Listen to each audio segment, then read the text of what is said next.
And hello to you all, or to whoever gonna show up. It's another Sunday. It's another chat with two or three of us. I don't know what's going on in my. Anyway, so yeah, Look at it. The pretty faces, all the glasses in the world, all nice Pretty and faces and balding heads. Yes. Yeah. I've got to jump on you, Terrence, but you're catching up. Yeah, getting there. I'm not. When I'm we not first gonna. met, you were so young and Yeah. I know, it's so young and spry. and full of facial. I mean, full of top of the head hair. Yeah, now you've got more facial hair and less top. It's true. Yeah, and that's what happened. It's a balance in the universe. Yeah, I look at some old photos and I saw some where I had the big beard. It's like, holy shit, man, Jesus, that was madness. How did you pull that off? I don't even know. What was I'm I afraid thinking? to I didn't. see That what was the mine thing. would look like. Ask my wife; she'll tell you that I didn't pull it off. She's glad to see it. I remember you were really, really proud of it. I remember your videos. Yeah. You were like, "Oh, but actually, it's quite a long job," and you were complaining like, "Oh, I have to even brush it and stuff, take care of this." You got to commit. Yeah. It gave you something for your hands to do at all times. Exactly. Yeah. No, I just pick my nose all day. Oh, dude, that's gross. Anyways, that's what happens to you much guys. information. You started growing. Apologies, all our viewers. Yeah, you start growing the beards and then thin down there. I always give shit. I always give shit to my husband because he's like, "Oh, is this fitting?" It's like, "No, yes." It's like, "No, what?" He's going like, "Oh." Because his father and his brother all bald up there. There's nothing in there. Yeah. Like really, really sunny there, kind of thing. Like. Yeah, my brother, the same thing since he was young. Actually, since he was probably, I want to say in his mid-20s, I think. So yeah, wow. And same with my Opa. Same thing, so it's coming for me. And anyway, but so he's actually like proper full-on head. So I was like, because he's thinning down because of his grays, like the gray comes in and it becomes like a bit lighter everywhere. So it's forced. Yeah. You can see. It's like, but I always joke and I give him shit for that. Like, my hair. It's like, make sure she check if everything is okay. But and I said to it's funny when my boy was when my kid was born with like full on head hair, but he was losing them anyway. He looked like a grandpa, to be honest. Like it was like 6 months maybe. He looked like grandpa. It's just I said to my husband, look at the future of a child. This is what the future looks like when he's gonna get old. It's like, no, it's not gonna be bald. It's like, well, you never know. Like his granddad and you look at his uncle. You never know. Yeah. Or my dad is full on hair as well. His brother still has some hair, I think, but yeah, my dad doesn't complain about hair. He doesn't even bloody have a grays, to be honest. Now he's starting to, like, it's crazy. My dad is like, we went when we had a wedding, 10 years now ago? I think so. So somebody was saying, is this your like uncle or brother? Like somebody like my dad to my dad, like, it's my dad. It's like, really? Doesn't look like it. It's like, oh yeah. Yeah, I wish I get those genes where like, there's nothing happening here. Like I'm young all the time. Anyway, we're supposed to be talking comics here. What's going on here? Let's take it seriously. Yeah, true. Yeah. Very serious Sunday show. Yeah, exactly. So I won't start because I'm the least reader in here, it seems to be, for this week. So you guys take over first. Why doesn't Terrence start? Yeah, go on, Terrence. It's yours. He always makes me start, so I'm making yeah. Now it's your turn. Or if you have your mouth full, I could. I'm sorry. No, I'm good. So my the young master continues. I finally got the issue that I was missing, and it didn't disappoint. It was a hell of a lot of fun. Couple of amazing. Again, it's just amazing art. So the bonus in this one too is so we get some kind of really nice sword fights in the snow, which is always a bonus. There's also a brief couple of pages from Val's sketchbook as well that they include in here, which is really nice. And this one there, and it was a blast. So I mean, just starting out, because these will be the shortest to talk about. This and one more. So this one was really, really great. I'm looking forward to the rest of it. And then the one that I also read was I finished Night Streets. So in book 2, there's the last 2 issues. I thought it was supposed to be 1 issue, but there's 2 final issues that tie up the entire story, or at least, they, of course, they're talking about wanting to go further and et cetera, et cetera. And there's discussions and all these things. And it was great. It was a really good kind of end to this story arc, Wow. I mean, everything just comes to a head and it becomes kind of like a gangster movie. And then there's also sketchbook pages in here too, just like character designs and things of some of the characters. And, so it was really, really great. I love these Caliber collected editions. Are really nice. I picked up 1 and 2 because I figured I should have them both anyway, because why the hell not? Nothing extra in issue 1. No, it's just a story right from beginning to end. And I think I'll have to check with issue 1, but there's this little prologue at the beginning of book 1, and maybe it's just because it's been so long since I've read it. I don't remember it, so I don't know if that's the one, if that's a little bit, it's just like 2 or 3 pages, nothing huge. If that was just for this or not, because they don't have any write-up at the beginning about this collected edition. In the second one, there's a little bit of a write-up. So those were a blast, and, so good, man. It's so good. So good. So there's my easing into a start. Wow. That was quite easy. I mean, because I've talked about both of them before, I just, I feel like I want to promote those all the time because I really think that they're a lot of fun. And I mean, I've heard Damien talk about it, and we've talked about it before too, this idea that just digging in the dollar issue bins and giving something a shot. I don't know how much those are out there. I imagine that there's a number of them out there.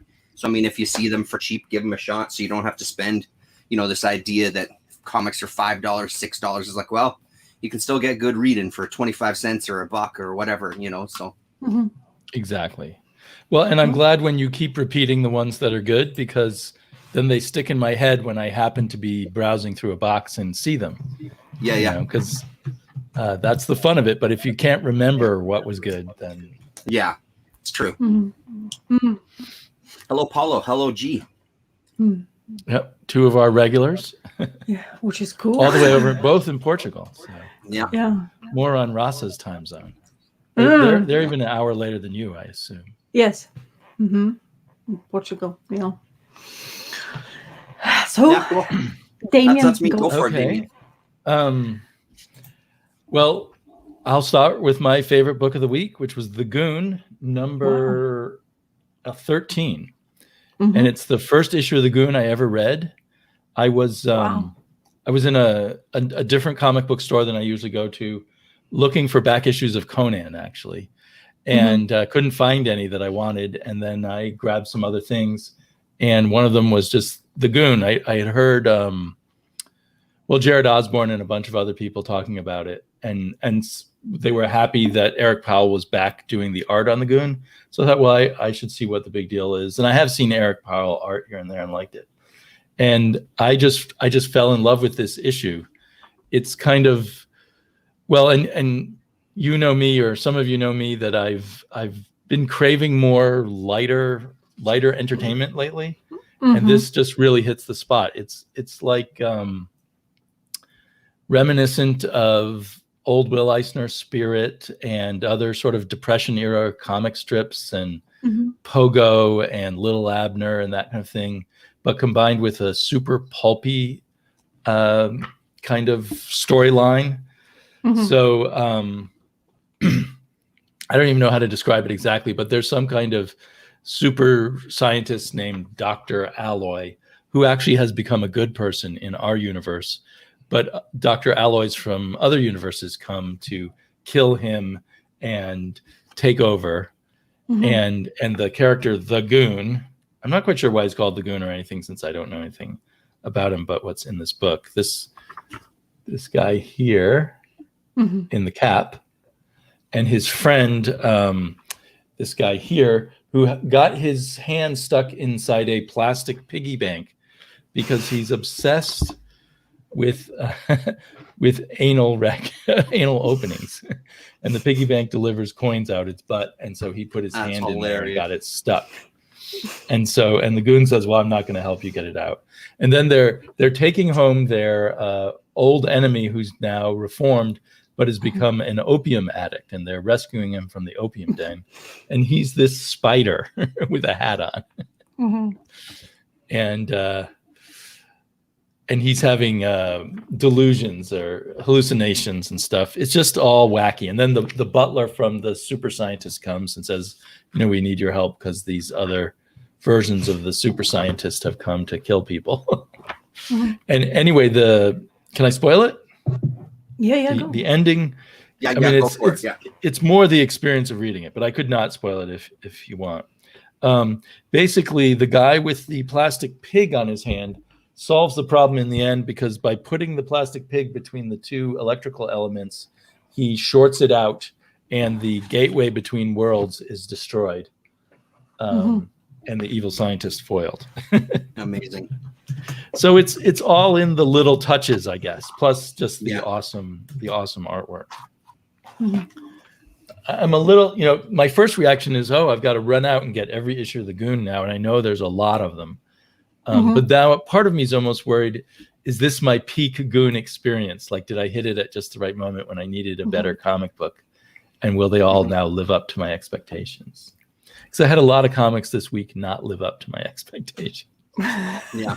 Which was I was reading it at the beginning, like when it was first coming out, and I think I couldn't tell you much about the stories going through, but it was definitely his art that powered through it, because it's just so stunning, like really nice art. stuff. Yeah, and he does his own coloring, and that looks really beautiful too.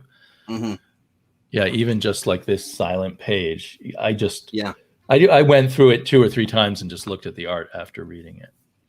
I have all these library editions of the Goon because my husband is a fan of the Goon. Cool. And I started reading it, but I never finished it. I don't know. One of them is actually, like 2 of them are sealed still. So but I love the art. It's really lighthearted reading anyway. So it's actually the art. I think it's even better, because I remember when this came out, I was thinking to get it, but my husband is like not into it. And I was like, okay, I have the first original one. I rather read those first, and then if something comes out later, because this is like a second continuation of it. Like he's gone back to doing his own publishing as well. So because he used to be in Dark Horse doing some stuff as well. So. Yeah, that's right. And now he has his own imprint, Albatross, which I think he just does all by himself, which must be a huge job being your own publisher. But he does. Jared mentioned it. Yeah, Hillbilly as well. That's part of it. Albatross. Yeah, Hillbilly. Yeah. Jared says Hillbilly is even better, so I should check that out.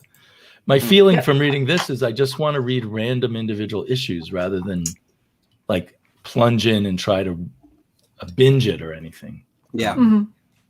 There is a story behind all this, like friends and how they came to be. I honestly can't remember now, which is. In sense that, but there is, and those were library editions, collected ones. That's how he originally actually even produced his comic books with his own publishing. Afterwards, Dark Horse took over and then kind of helped him to like push that fame part of him. Like that's why he became so famous, because of the Goon anyway. And then the Hillbilly is really good story. I read Hillbilly. I thoroughly enjoyed it, because there's a guy with an axe and he's killing things, and he's blind as well, and he has a top hat as well wearing. So it's kind of interesting characters as well. Really good art. I mean, his art especially what drove me to even wanting to know Goon. But the Goon's like first appearance is kind of crazy. It's almost the same old like Hellboy kind of thing. So he's kind of in that kind of sense of things.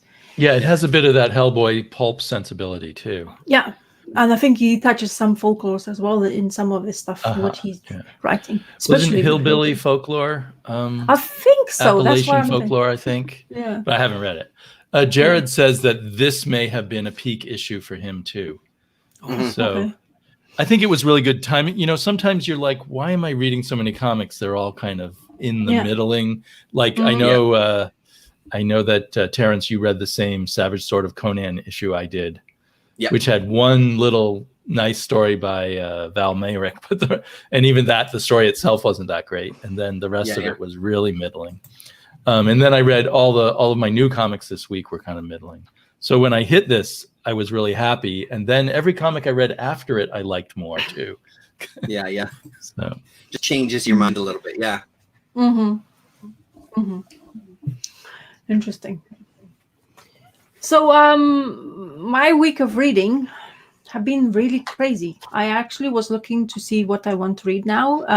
I was trying to win, I think I mentioned last time in chat, I was trying to win those couple of issues of The Devil I need to basically continue reading, and unfortunately I didn't win those. I was cheaping it out and somebody overbid me, of course. Because there's like 100 issue and 101 issue which I'm missing. But of course, as I say, I could go a limited route, which is probably what's going to happen. Well, that's why I took kind of a break of it. And then I was looking to see. So I read an issue of Sandman. Oh, nice. Because I am about in this region where I start reading and I didn't continue because I have some collected and I was keep on trying to collect them in singles because I thoroughly enjoy the art. I'll show it to you why. I have an issue. Thankfully, I found this copy. This is the first appearance of Death. And the reason why I like it so much, I want to have them in paper because of art and the way it's depicted in the actual paper format, the way I like to see it, like the way I want to read it. So it's definitely a fantastic way of doing it. But unfortunately, I don't have many, and now Sandman is absolutely bonkers. This issue is going crazy as well because of her first appearance, because of the TV show on Netflix they're making of Sandman. So no matter which way you go, omnibus route, single route, or like you can go trades, they have like all the collected editions in like slipcase of them, and they all like crazy prices. Wow. So but anyway, I found I just wanted to see what I feel like about having that read in digital format, some of issues which I don't have. I have about 30 or maybe 40 issues of them in paper, of course, all random. And it's actually, it's really good story to read. This one was about the girl who's getting she doesn't know she has powers, and she's traveling to England from America because her mother apparently has this, she never thought that she has family in England, but apparently the family reappeared in her mother and basically her grandmother. And she's the girl who her powers will be when she's dreaming or in dream state. She doesn't know what's happening to her, but she's like, she can do things like she keep on sleeping. And then here in the story you have like finally because at the beginning of Sandman's story, our Sandman is being captured by a human. So all the dream states was really vulnerable to people who's dreaming. Basically, it can create chaos and unruliness because people can't sleep properly. So yeah, so I was just having that. I just really, and there's also apparently like this is the issue 10 has appearance of Corinthian, which is this in here character. So yeah, I don't know what else to say because I'm kind of like every single time I read some of the Sandman, I get a little bit confused because a lot of things and stories happening between it. Like you have this dollhouse going on. Basically, she inherits this house, and they have this dollhouse. So where the things can happen inside of that dollhouse. So that's why it's called that dollhouse. So that's one of the things I was randomly. I also started reading this, but I've never finished. Oh, nice. I haven't finished it because I need a better mood. I start realizing I need better mood because that's the thing I've been struggling this week reading comic books, and generally nothing was driving me. The Sandman was the first thing what kept me going into reading comic books, but yeah, as I say, I really want to read more. I want to continue, but I'm struggling to know how I'm going to do this because I don't have whole matter in paper, and that just drives me crazy. I want everything in one way kind of thing, I guess. But as I say, collecting it's so difficult now because like one issue, it's like almost £10 sometimes somebody asking. So wow, yeah. Yeah, so £5 or just for the book, or 7. is that like the book and the shipping? Like when Kind you of say 10. book plus shipping. So this one is Wow. I'm not this first appearance of Death is like now it's in like 40s, 50s maybe in Yeah, shitty yeah. like condition and stuff. So Yeah. as I was saying, it's very popular now. It's like I mean, Yeah. Sandman has been popular before. I always wanted to get those omnibus, those nice collected, even leather bound ones, but they're like £100 each. So I was like, whew, okay, so I need to sell a lot of things in order to play, basically, if I want to get it, because it's an investment and a half. So Yeah. but I remember every single time I read Sandman, I remember how Ghost Critic used to be talking about Sandman a lot. And I liked the way, the passion he was always into when he's reading Sandman. It's like, everybody should be reading this. This is really good. And the minute I start reading an issue, I always get into it and I get frustrated because like, I don't know what to read, how I'm going to read this now.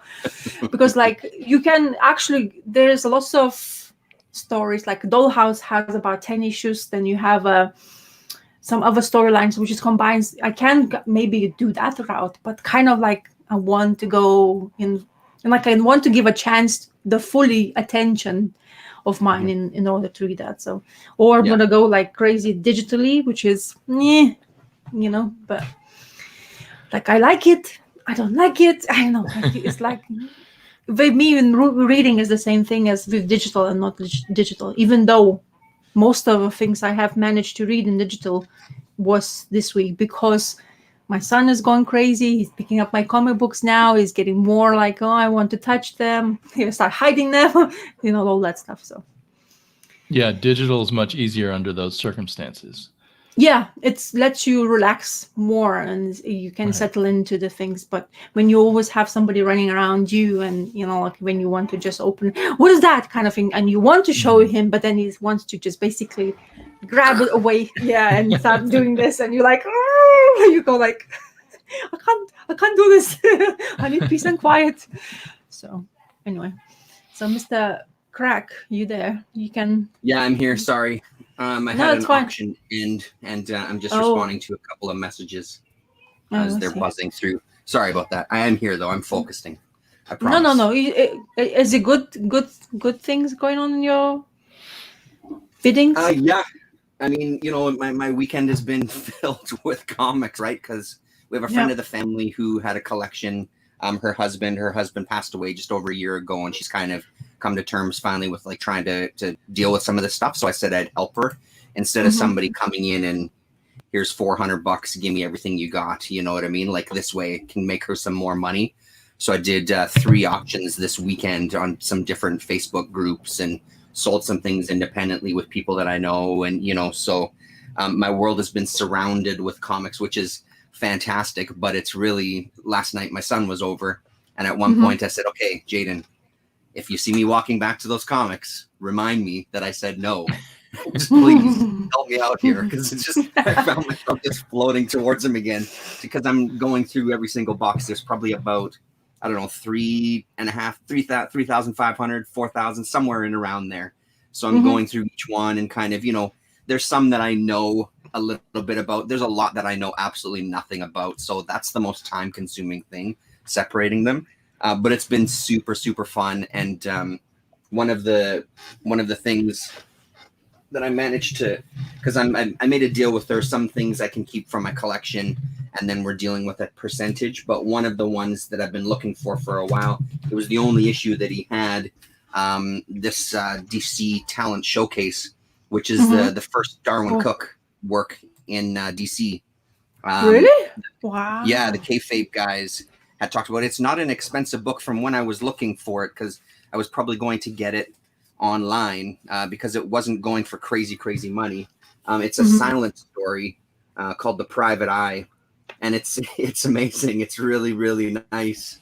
And just to have that, that Cook, his first kind of comics work, right?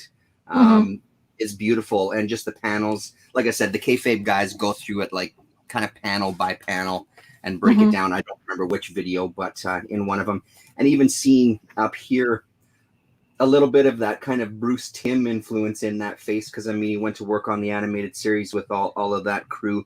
So it's this kind of it's his own style mixed, and even that one there, mixed with Bruce Timm a little bit, you know, like he's still not 100% Darwin there, but you know, it's him. So that was really exciting. Yeah, and that's the end. So it's just a few pages, but really amazing to kind of have that in the collection. So what is it called? Showcase what? Sorry again. It's called Talent Showcase, and it's issue number 19. Okay, cool. I guess I have to keep an eye on. Yeah. So cool. It's from October of 1985. So, and it's that cover stands out when you're flipping through them. Because not all. I think after that he went into animation and didn't do any more comics for a long time. I think you're right. Yeah, exactly. Because then he started working, you know, like Batman Beyond intro he did, and he worked on the animated series and stuff like that. So, then came back eventually to work on stuff once he kind of, you know, I think, I mean, eventually he did, and we all know where he went after that, right? So with Parker and everything. So, so that was fun. One of the other highlights were these two beauties. Yeah, money books. Yeah, like the guy had a lot of Batman adventures and stuff, so I got to fill in some gaps because, you know, I absolutely love this run.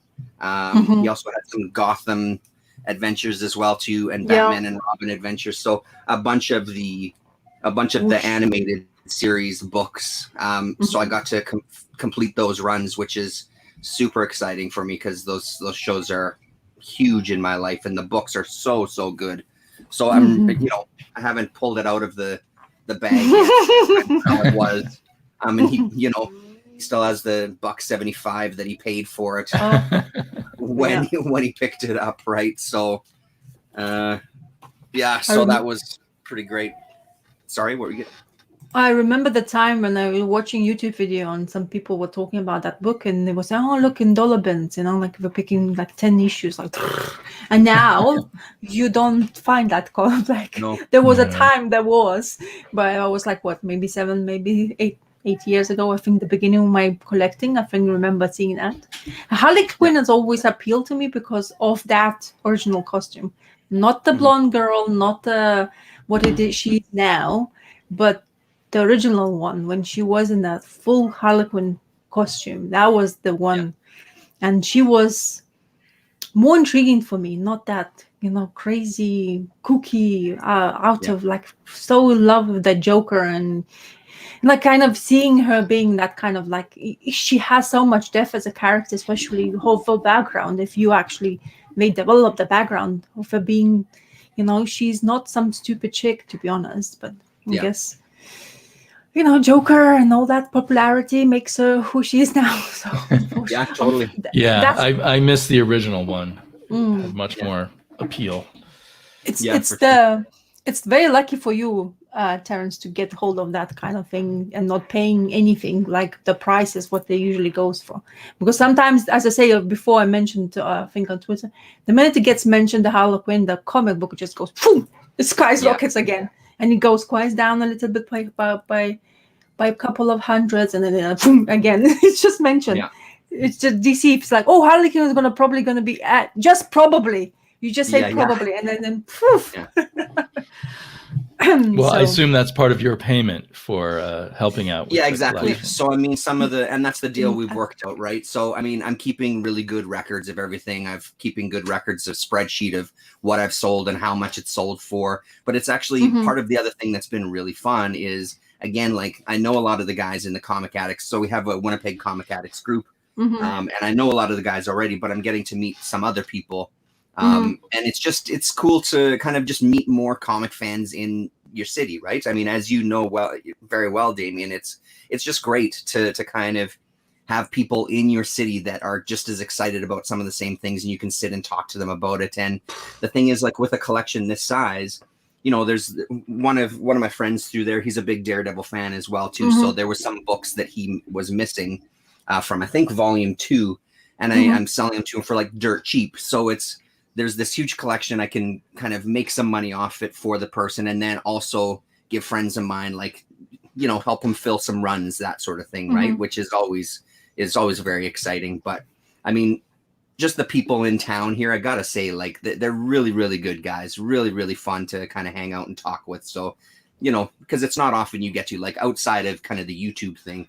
It's not like in my day job, I'm sitting around talking about comics, interrupting some disagreement about the collective agreement to talk about, hey, so did you read that latest, you know, like whatever, right? So, so it's fun. So that's been really nice. But then with reading, just to kind of touch on it, because I do want this be about reading. I picked up this first Demon miniseries. So Rasa had read, and we talked about it. I had read the first issue. I've now read all of it. We were talking about the Phantom Stranger miniseries, and in that Phantom Stranger miniseries, there was talk of a Dr. Fate, a reference to a Dr. Fate miniseries. And I know that just before all of those, this is January 1987, there was a Demon miniseries. So correct me if I'm wrong, but I think that this is the first miniseries after the original Kirby run. Is that right, Damien? I believe so. I mean, I'm not totally sure, but I think so. Yeah, I think there's only been maybe three series since the Kirby one. That one. Okay. Wait, there was one with was it with Garth Ennis? There might have been 4. Anyway, that's a very early one. Yeah. There's not been as much as with some of the other characters. So this is Matt Wagner and Art Nichols in this one, and like it's dense. So there's a lot of, I felt a little lost reading this one because I've only read, I think I've maybe read 2 issues of the original Demon. Excuse me. So I did feel a little lost, and it did feel like there was quite a lot of kind of catching up. And do you remember when we left off? And do you remember what was happening there? And it's, no, I don't remember. I don't know what the hell you guys are talking about. When is this story going to start? So there was a lot of that happening at the beginning. I mean, it was still enjoyable, and it's interesting to see, like, even getting, you know, a more indie kind of creative team on a mainstream kind of DC book or whatever. There's still these touches of that indie world. Like, to me, that pose right there is very, I don't know, it's very kind of independent comics looking. I don't know why. It's not, I guess it's because it's not that dynamic pose, fist punching through the screen action kind of thing. But there's touches of that throughout this whole thing. And it does get more interesting once the demon does appear. But it feels like it's one of those that when I do find the other issues, because I haven't found the other issues, when I do find them, I'm going to have to reread this one, because I did feel like I didn't kind of grasp what was going on, like the premise of what this miniseries was going to be. But I mean, interesting enough that I do want to try it out, though. And again, it's kind of like this whole DC magical world that has always been appealing to me. And these are just characters I've never really dug into. I've never really read much Dr. Fate. I haven't read much Phantom Stranger until very recently. So it's fun to kind of try some of these out, especially around that time, and kind of start from the beginning of when these characters were kind of getting more airtime. That's a really nice panel there as well. Who was the artist here? That's not Matt Wagner, is it? Art Nichols is his name. Art Nichols. Okay. Yeah, I don't know that artist much. Yeah. So, sorry, Matt Wagner was writer and penciler. Art Nichols was the inker. Oh, okay. So my mistake. Yeah. So yeah. So that kind of explains the pose and stuff, but it feels like a very different style than I think of in like Mage or what have you. Yeah. It almost has a touch of Bernie Wrightston. Yeah, a little bit. Hey, yeah. Yeah. So I mean, it was interesting. You know, I'm not jonesing for it, but I am going to keep my eyes open for it.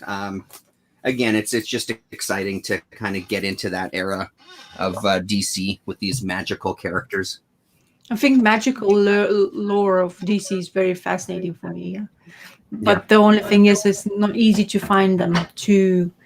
Like some of the things is like those demons. Like if you were even showing that Dr. Fate mini, I saw you doing that. And I was looking out to see, of course, because I'm, like after reading the Phantom Stranger, I wanted more minis kind of thing, because you get to know the characters more.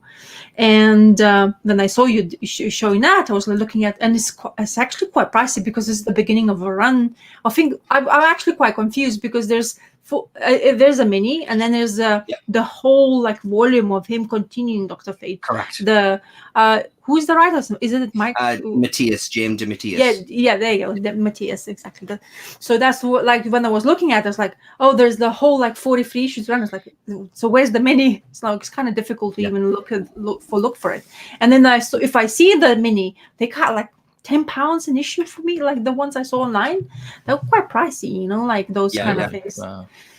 Yeah, I mean, maybe it depends on like people like really liking, or it's just because it's rare, you know, like you don't find them every time. So it's the online world. Like that's the other thing. As I'm kind of going through this collection and checking all these sources, there's stuff like, you know, I'm obviously checking books, I'm checking eBay, I'm checking a bunch of different places, like the prices that people are asking for online. And I mean, I know why they're asking for them, because people are paying them. But I mean, some of the huge fluctuation, I'll look one book up and I'll see the sold listings, and it'll literally range from like $25 to like under $2 in sold auctions, right? So it's really, really inconsistent that people just, I think, aren't being as careful when they're looking online and just buying the first thing that they see, thinking, well, he's selling it for 20, so it's got to be a $20 book, you know, without kind of digging a little deeper, right? So, right, yeah, and it seems like you used to always get the cheaper prices online, but now I often find the cheaper prices at shops. Yeah, because the shops need to keep product turning, and a lot of these people online can afford to just put it out there and see if someone will come along and take their price. Absolutely, yeah. A lot of people just take like, oh, well, let's see if it's gonna sell. Just put the price in and see if it's gonna sell. Yeah, and if they're not making their living from it, they don't care, you know, if it doesn't sell very fast. Exactly. So, yeah, cool. Damien, go ahead. Well, my second favorite comic of the week was also at that comic book. So it was a good thing I went hunting for Conan comics and didn't find any. So I picked up comics I really liked. On a whim, I just grabbed this in the European comic section, Infinity 8. It's actually published by Lion Forge, but I guess it was originally published in French, so it counts as European. And I think it came out in individual issues here from Lion Forge originally. But I'm glad I got it in this larger size. It has really great art by this guy named Dominique Bertal. And at first I thought Dominique might be a woman, but there's a picture of him in the back. And in fact, he says that he drew this with, where did it go? He drew this with Sally Forth by Wally Wood and Frontline Combat from the Mad EC artists and Jack Kirby all next to him while he was drawing. Wow. There's a picture of him at the drawing board. So yeah, it has all this nice back matter. So basically this is a play, sort of a pulpy homage, I think, to a lot of science fiction tropes, but it really pushes them nice and far. Amongst others, you've got the scantily clad woman with impossible breasts. Which I think they got from the Wally Wood Sally Forth. But it takes place on this spaceship called the Infinity 8 that's traveling between galaxies. And as they're going along, they come across this zone between the galaxies that's just full of dead bodies and shipwrecked ships and all kinds of things. And they're told by their government to go out and investigate it. So this woman, you know, I feel bad. I can't remember her name now. She's called Agent something, like with a number. That's why I don't remember her name. But she's sent out to investigate. And and there are just all these. And they have a page for Terrence right here. I'm always thinking of Terrence and worrying he won't see enough breasts. But. Thanks very much. I appreciate that, Damien. I'm sorry. That's just my running. No, that's okay. That's all right. I always need more breasts in my life. I'm okay with that. But it's just that one page, I'm afraid. But there's also this cool running gag where she is looking for someone to mate with, and she has some device that checks people's genetics to tell them what their genetic viability is and are they an alcoholic and stuff. She keeps checking aliens. I didn't understand that, but anyway. So I was trying to explain the plot, but she's out investigating, and then it turns out on the ship has like tens of thousands of passengers and many different kinds of aliens. And one of the kinds of aliens are these really gross guys. They look like that when they're eating. And then when they're not eating, they have kind of a normal looking face. And they are addicts to eating dead things. And they absorb the personality or whatever of the dead person. So Wendigo, this one, kind of like a Wendigo.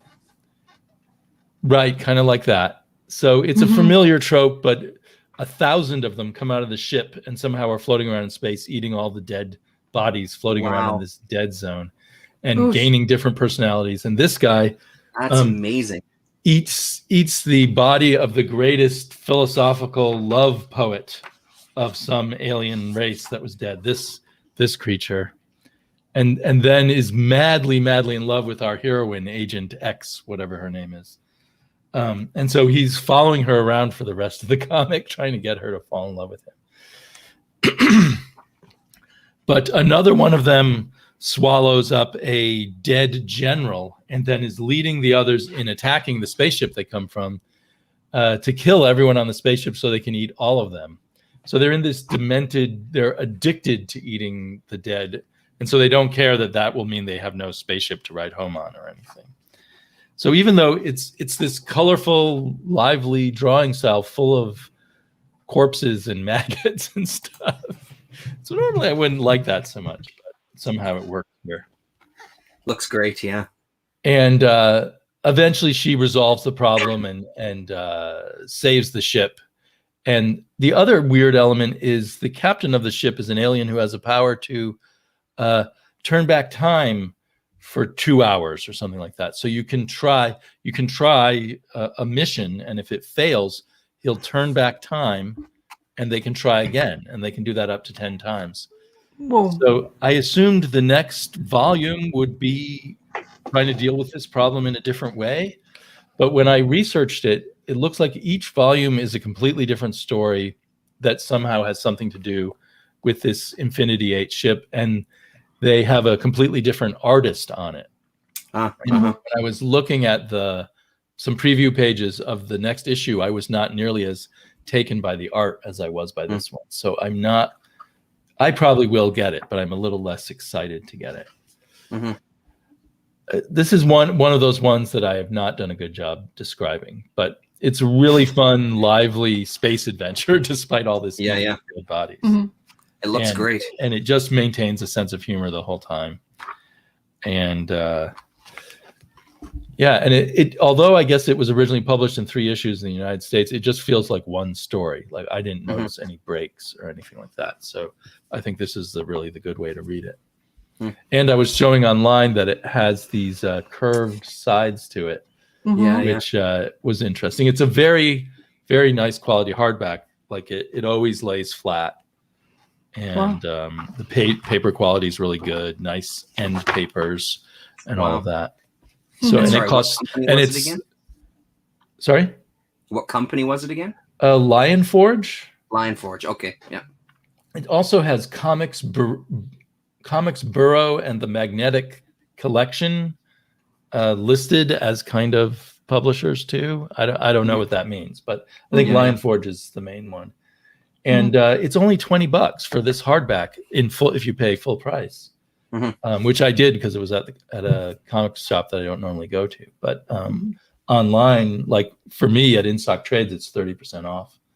But a really nice hardback for even the full price. Yeah. And it's that round the corners is a nice touch, though. I don't know what it is about it because that Topi volume that I have has the same thing. I don't know why, but I really like it. Yeah. Well, I think they have to cut it, and it's kind of wrapped. Yeah. You can tell that what the cover is actually some stuff wrapped around the cardboard. And I'm very impressed whenever a book lays completely flat. That's man. To me really good for reading a comic book. Absolutely. The writers are someone named Louis Trondheim, who I think is a really famous French bande dessinée guy, and someone named Zepp, Z-E-P, who apparently is a Swiss cartoonist. But I'm kind of bummed they're changing artists. But I suppose there's a total of 8 volumes, so maybe I don't. Maybe I can just pick the volumes that have art I like. Maybe each one stands alone. Yeah. Cool. Very cool. So Dig it. Very cool. Oh, it's me now. Anyway.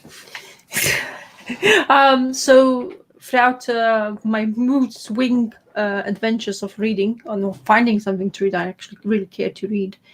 I was was feeling like I'm going to want to read more Ed Brubaker stuff. So I started research a little bit things, what he's done.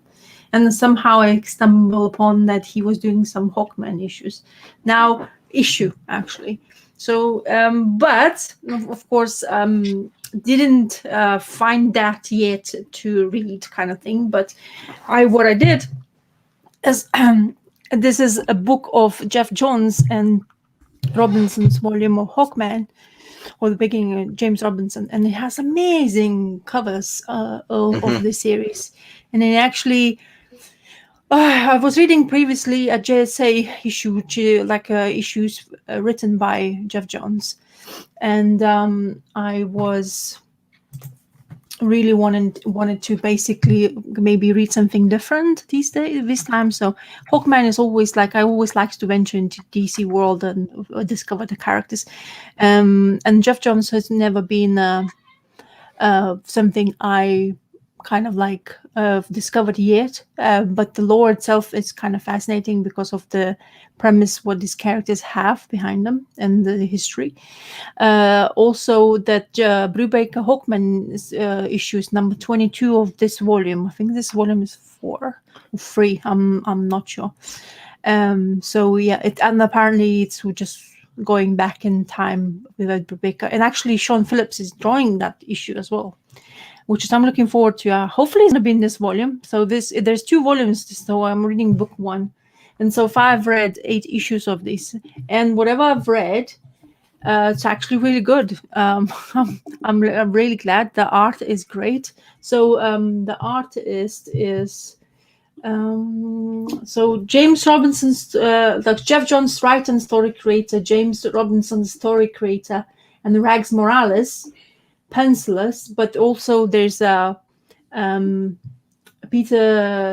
Patrick Gleason, Don Kramer, even Van Sciver, the Sciver we don't like to mention.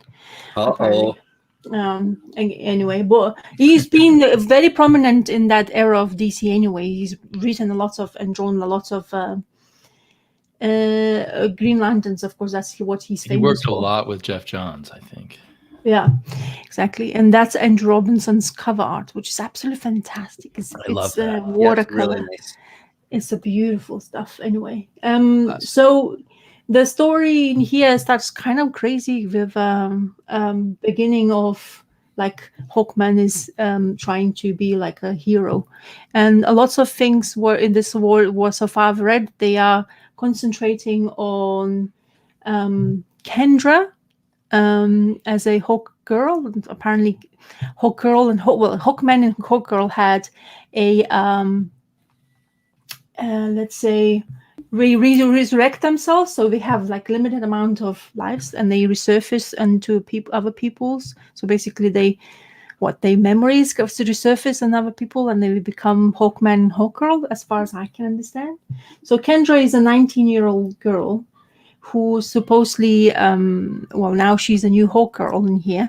And I think she was written in that JSA's Jeff Johns run. That's when she started it and got introduced, I think, as far as I know. So, but then you have a Hawkman, who is Carter. I forgot his name. Anyway, so Carter Hall. Yeah. Oh, yeah, exactly. Carter Hall.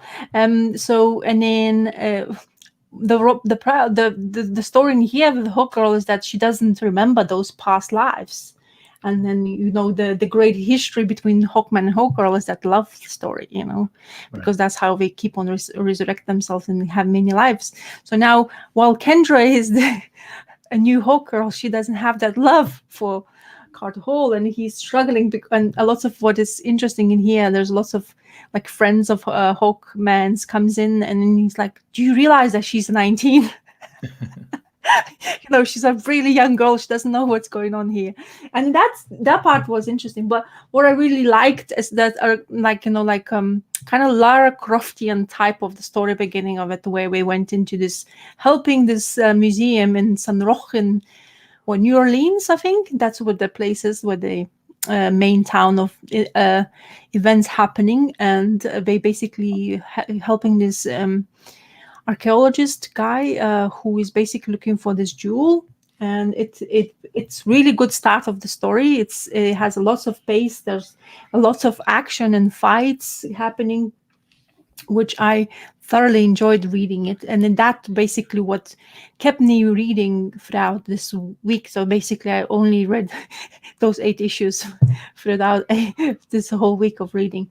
But honestly, discovering this more, I really like the art. I've never Rags Morales, I've never been familiar with him, but I guess I just enjoy this DC kind of sense of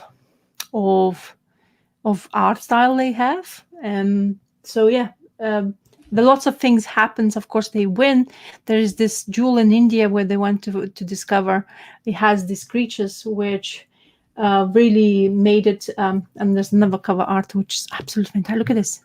How fantastic is this? So really beautiful. Only for just the art, I would not mind basically just picking that up, or even the story, because the story is really good and fantastic.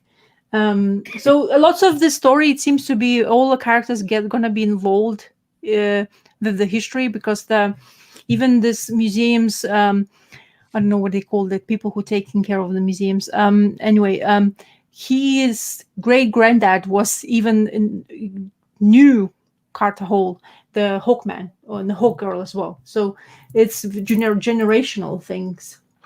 Oh yeah, and this is like a crazy bad guy. Look at that Copperhead. I think it's that. Like, I'm gonna eat you. And you have the tigress as well, and then there's Shadow Thief. That's the bad guys. They were having to fight. And then look at this. It's actually quite crazy. Look at how he's basically the snake, and Tigress is really hating Hawk Girl because they're fighting. And I want to show you this beast in India. Oh, there you go.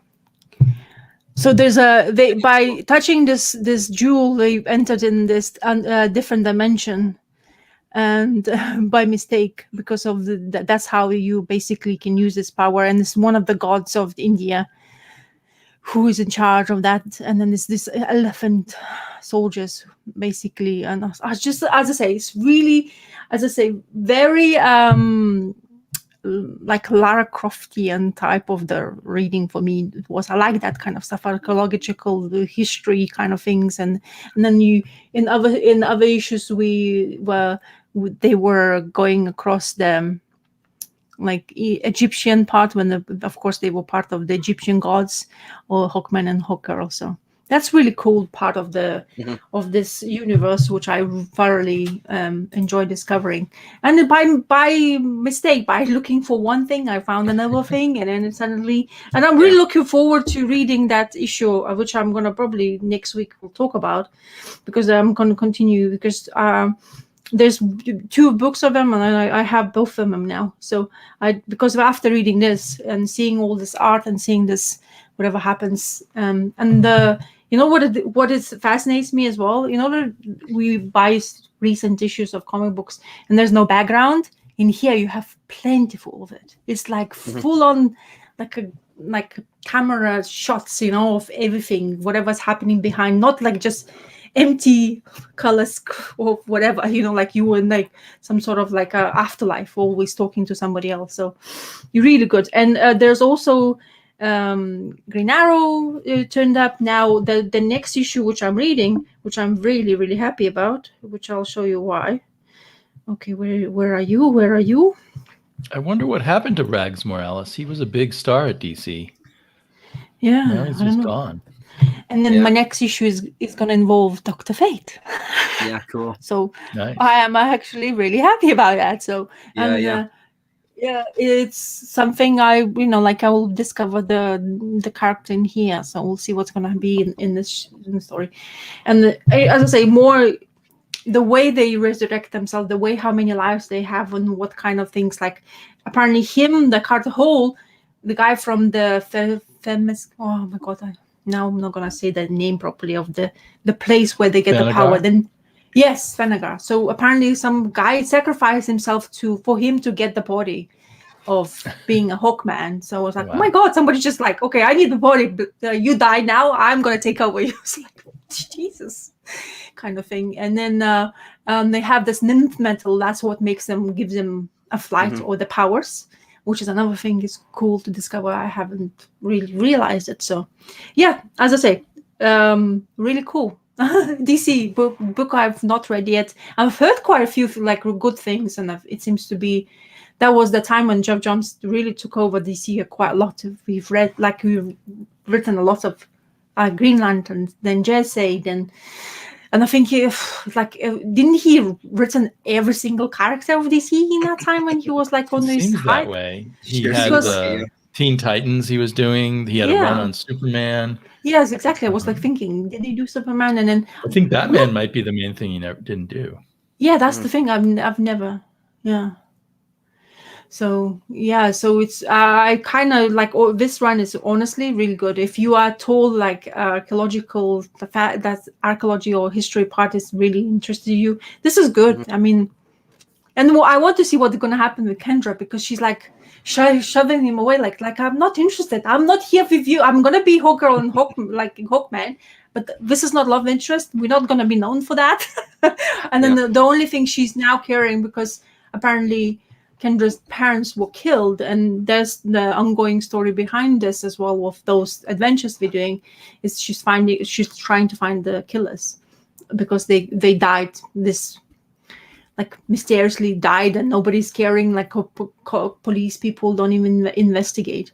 But when I'm gonna read that Brubaker's one, because Sean Phillips is drawing DC, so it will be interesting to see what they're gonna come up with. So look, the cover art is amazing, but I can't.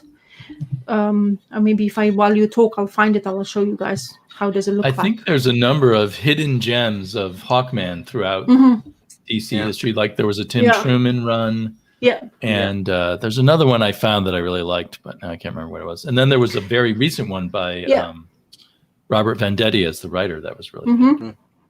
Yeah, because that's what I was thinking about when I was like thinking about you talking about the news run, but I already heard about this run as well. So, but it looks like, as I say, really good art, very consistent art.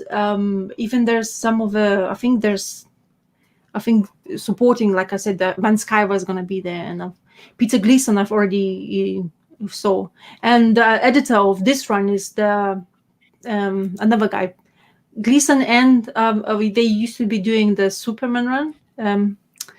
What is the other guy's name? Oh my god, name. Tomasi and Gleason, you mean? Yeah, there you go. So Tomasi was editor of this run, so I mean they all get involved, kind of thing in the DC. So. Yeah, and GJSA, like John's Justice Society of America, is really good. Whatever I've read, I've absolutely loved reading. I mean, I don't know. It's just like solid runs, like it doesn't feel like this fluff kind of thing. It just continues to has like a story going on, and of course there's a lot of offshoots of that story. So, but seems to be has really good grasps of the characters as well. So, which is good, and encouraging to go forward and read more. So. I'm looking forward to going forward with that. So, good discovery. Yeah, cool. Current Jeff Johns books that I've read have made me reluctant to go back, but I probably should. Honestly, I read his 3 Jokers just recently. And my neighbor lent me Doomsday Clock, and I just couldn't get through that. No, you didn't finish it. But I feel like I have to finish it before I give it back to my neighbor. He was so proud of me. Of himself to have a comic book that I didn't have that he could lend. Hilarious. Yeah, I mean, his name was, even in my little knowledge about it, his name was everywhere, right? Like, he was almost heralded as like the savior of DC, that pulling him out of obscurity or whatever, Oh, this is the cover of that Hawkman. Oh, nice. Yeah. Yeah. That's the blue. 27 issue 27. So completely. Yeah. So that's the Hawkman issue. Brubaker and Sean Phillips. Only one, by the way. Cool. This is only one issue. So. Yeah. I wonder if Hawkman's one of those characters the creators and a few hardcore fans really love, so they put a lot of love into it, even though it never really sells that great. I don't know. I don't understand why though. I mean, because it's so far what I've read is extremely entertaining. I mean, it's nice to see the characters and their powers are interesting because of that metal. You know, like when they were showing going back in the past when they were Egyptians, they didn't have wings. They just had this belt and the bracelet, and they were just tapping into it, and then they just jumped off this pyramid and they just started flying. And she was like, at the beginning, there was the first kind of flight, and they were like, oh, like people were thinking they're killing themselves, and then they're like, oh, Ra will be so pleased with us because the sun, we're getting close to the sun. That's how he was writing it down, that stuff. So, yeah. So it's, as I say, interesting for me. Definitely, I'm probably gonna be more of the fan of that. So I'm kind of like, I always like to go into the DC's previous stuff, whatever I've not discovered yet, because so far many characters I've read I enjoy. So yeah, it's interesting, like, because I'm the same way. It's nice to kind of dip your toes in, because you are getting kind of a little look inside a very, if you dug deeper, it's a very fleshed out world that they're all living in and stuff like it. And I just find it super fun, because I'm not always in the mood for it, like the DC or the Marvel stuff. But when you do, it's really nice to find something that's just really just enjoyable. You know what I mean? Like at the end of the day, you've just enjoyed reading a good comic, right? So yeah. Well, another thing is what you're talking about, the demon. That actually, the one story I have never read is Camelot 3000, and that's another like magical element of DC's, which we have written, and there's 12 issues miniseries or maxi series as they call them, and I never read them. I'm really thinking I'm gonna go like maybe this week now, because I'm kind of like getting into the. I remember because of the demon and the way he's talking. Okay, he's always talks into, and you have to get used to. Yeah, but it's the same like with Bizarro. You have to get used to Bizarro if you read anything Bizarro related stuff, and you get confused like why, and then just get into character and stuff like. So demon is the same things, but it's just fascinating part of the element of DC with the magical part. Like Zatanna, another character I've not discovered much, but I'm not really know where to tap into that. I mean, I think there's the Nightmare. What is it called? There's like. Is that Zatanna or is that Madame Xanadu though in that Nightmare comic? The Nightmare, that's why I'm confusing. Madame Xanadu is the Nightmare story one I was talking about. But Zatanna as well is another character we definitely would like to read or find out about the character more. So cool. My digging into kind of Marvel DC this week, I continued reading the Defenders run. So I'm on issue 14 and 15 is what I read. And I mean, this Nebulon kind of the two-parter Nebulon story ends in this one. He loses concentration and goes back to his real form here at one point. And it's a blast. It's just super fun. Like, it's just an enjoyable read. There's a fight. Of course, they kick his ass, And again, the dynamic at the end of I want to say Falcon, but now I'm not sure if that's what it is now. Anyway, just the dynamic of at the end of the book, Namor takes off and kind of basically gives him one last threat of like, if you ever pull me away to help you guys again, I'm going to kick your ass, basically.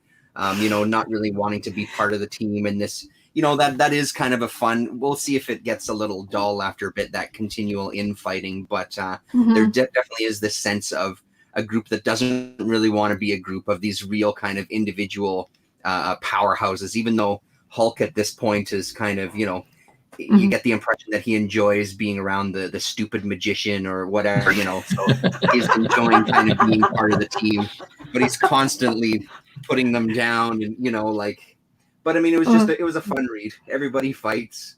Everybody has a bit of dialogue, and so that was good. And then the next issue, number 15, Panic at the Earth's Core. Oh yes, that's right. It was Magneto, because it ties in, and this has some really nice art. So this is Sal Buscema and Klaus Janson and Len Wein still writing. So when you open a book and you see a page like that, I love that kind of stuff. That kind of Doctor Strange mysticism that kind of floats around there. And then Magneto plays a part in this, and then there's references to some other issues, and Avengers issue number 111. So, and like you were saying, Rasa, all of those, I kind of take note of them and see if it turns out that issue 111 of Avengers isn't exactly the cheapest one, because if they're cheap enough, I'd like to pick them up just to kind of read the story and get a little bit more of that back context, especially when it's something where you can just go back to one issue, instead of read, this entire series to get a story, just to get a little bit more with it. But I don't think I'll be going there because it was a pricier book. Yeah. So again, just as fun. So I'm enjoying the Defenders run for sure. It's so far not like blowing me away. I've heard, and I've heard a lot of good things over the years about those first 100 issues, but it's a fun read, man. And the art is always great, and that era of Marvel just really works for me for sure. So as a kid, I had a subscription to the Defenders exactly at that time, and I just seeing them brings the excitement of finding the folded up comic in my mailbox. That's so bad. They were folded up, and they were in just a paper wrapper went around them, and the edges were exposed. And so if it had rained, it would ruin your comic book. Amazing. But I would be so happy when those would arrive in the mail. And then I remember thinking, wow, this Klaus Janson has magically transformed this art into something amazing. Yeah. I think it would have been great to get comics like that in the day. I mean, even now with Lillian, she's got a couple of subscriptions that my mom had got for her for Christmas. And just that excitement when that comes in the mail, there's a piece of mail that it's addressed to her. She sits right down right away and looks through it. Like, I wish I had the subscriptions as a kid for comics. I think that would have been great. Yeah, now I feel nostalgic when I find a comic with the subscriptions crease. I'm actually happy. Yeah, same with me. I like that as well too. Again, like it just adds that life to it, so it had this previous existence. It wasn't just sitting, it was actually enjoyed, and it actually made it to someone who cared enough to subscribe to the book, and it's super cool. My Doctor Strange 169 issue is folded. It used to be folded because you can see the crease line roll like really nicely there. I mean, still kept in, but I don't care. I mean, I have that issue, and I'm happy with this because it's part of a run, Doctor Strange I wanted to have. So like you, Comickkrakk, keep on looking at that elusive your it's condition. Elusive, man. It's elusive, and when I just feel like I've got it at the just within my reach, it's gone. Because there was an issue here in town a couple of weeks ago, and it's gone, unfortunately. So especially eventually one day. The problem is with the movie coming out, or they keep on talking about the movie coming out with the Scarlet Witch and all that stuff. It's the book gets more popular and more popular because of that mention anyway. So totally. Yeah. Sorry, I just have to answer a couple of messages. Apologies here. Well, next up for me is 9 issues of the current Thor run. Ooh. After getting happy about comics again with the Goon, I decided to dive into all these issues that I have put off reading. And I really enjoyed reading them all together. It's, these big cosmic Donny Cates style stories, and so it was the tail end of the story where Galactus and Thor are fighting against this cosmic blackness that's taking over the universe, and there's so many double page spreads, and it's very what's the word, where they spread the story out. I forgot that term. Decompressed. It's super decompressed. But reading it all together is really fun. And I think because I was then feeling good about comics, I was willing to forgive all these sort of. There's a lot of stuff where it just happens because it happens, if you know what I mean. Have you read Jason Aaron's run of Thor before as well? A lot of it. Yeah. So how does it compare? Does it compare? Or, I mean, does it has the same feel to it, or is it Donny Cates I don't going think somewhere else? it's not as good. You kind of have to shift gears a little and just sort of go the Donny Cates way, if that makes sense. But I actually never finished the Jason Aaron run, so I got behind on it, and I have all the issues. So someday I have to go back and read all of those. But like that's just such a waste of space. It's a cool picture, but I mean, yes, would have been one small panel in that old Defenders comic of Terrence. Yeah. That's like the slapstick ending right there, the Three Stooges ending. But so, I mean, Donny Cates is really good at building up this really big story that is not really that complex, but has a nice cosmic scope to it. And if you just accept the easy wrap up of everything and stuff, it's a lot of fun. So, and the second story arc here is where Donny Cates asks the question, well, where has Donald Blake been ever since he stopped getting to be Thor's alter ego? And he's just been trapped in this twilight zone of forever walking through this neighborhood, this endless neighborhood that Odin created for him. But then we find out that because of the meddling of some dragon, he became aware. He made Donald Blake aware of being in a trap.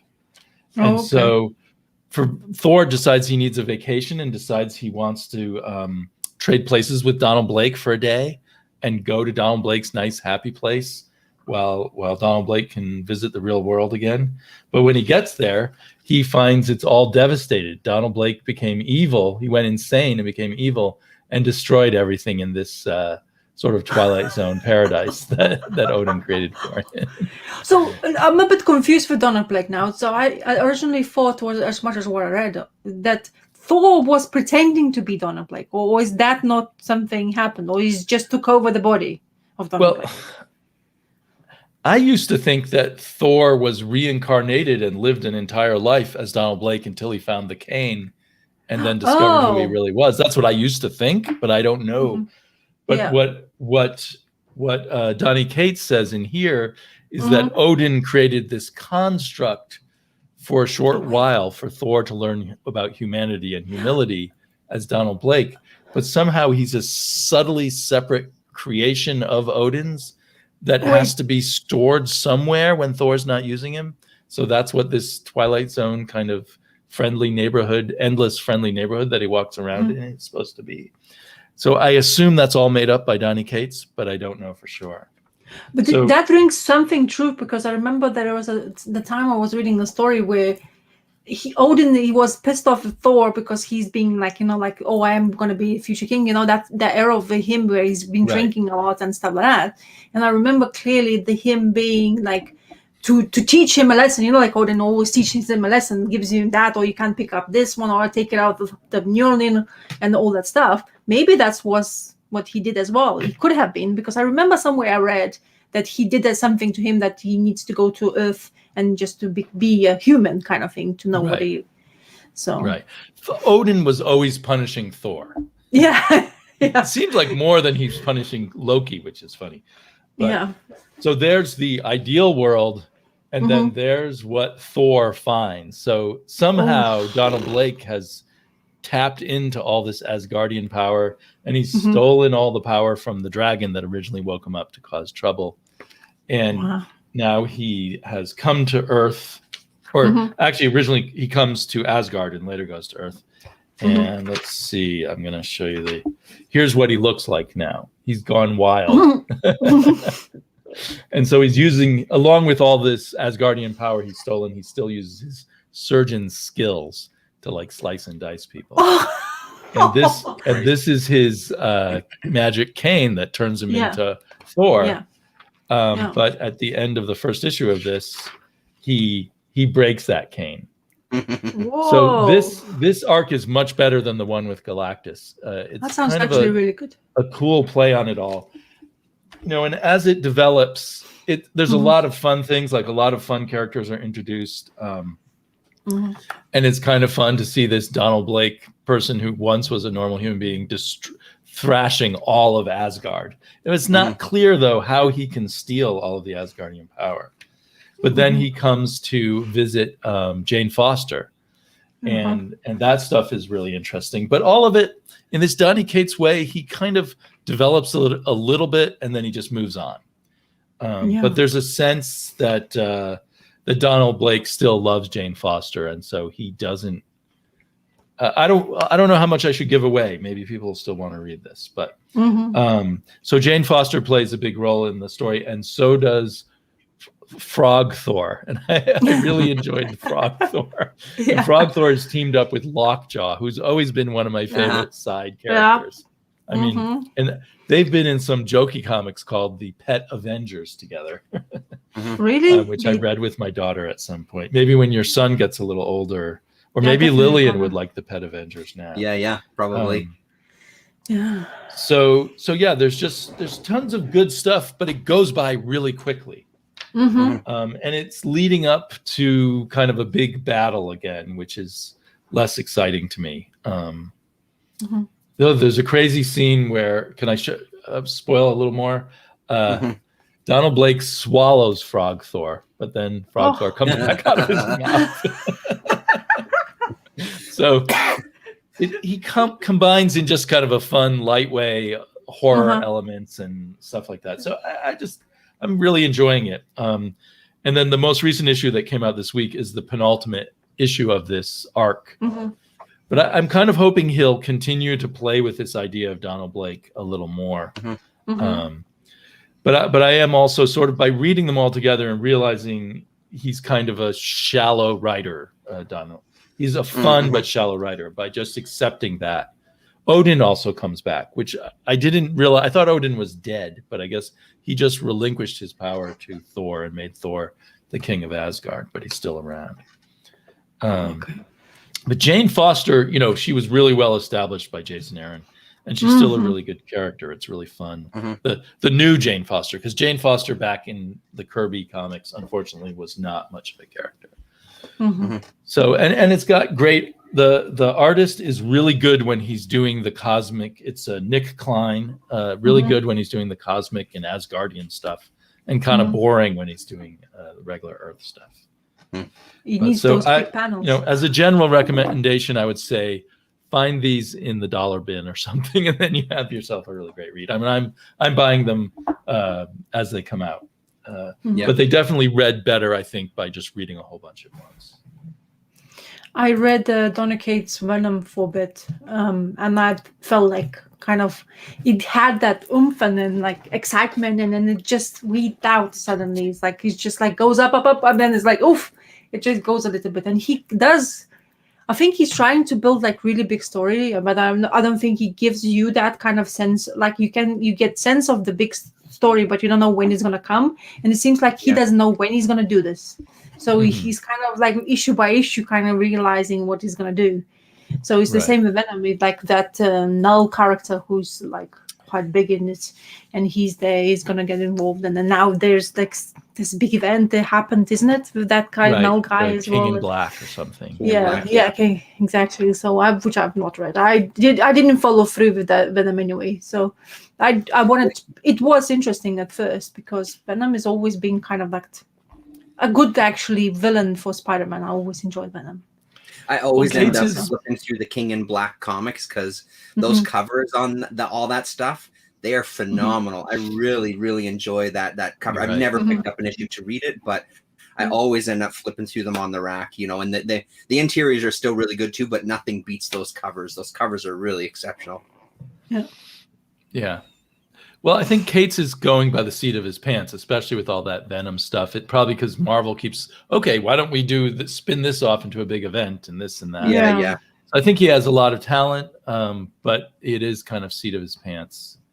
That's got to be the biggest struggle, right? Like coming in as a creative person and just being hamstrung. I mean, you know, any industry, but specifically like with storytelling and art, you come into this Marvel and DC, and depending obviously who you are, there's going to be exceptions to it for sure. But in general, you're just really like locked in. It's like, no, you got to do this, you got to do that, you got to hit these beats, you got to do blah, blah, blah. You know, like that's got to be a real challenge.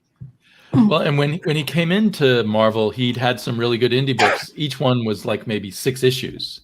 And probably at Marvel, it's like, well, we'll see how the sales go. Maybe we'll keep Venom going, or maybe we'll cancel it. So you have to kind of play it both ways, I'm guessing, as a writer. Yeah. Plan for a big long arc. Did anyone read God Country? Because I thought that was really good along the lines of this Thor, but it was just 6 issues.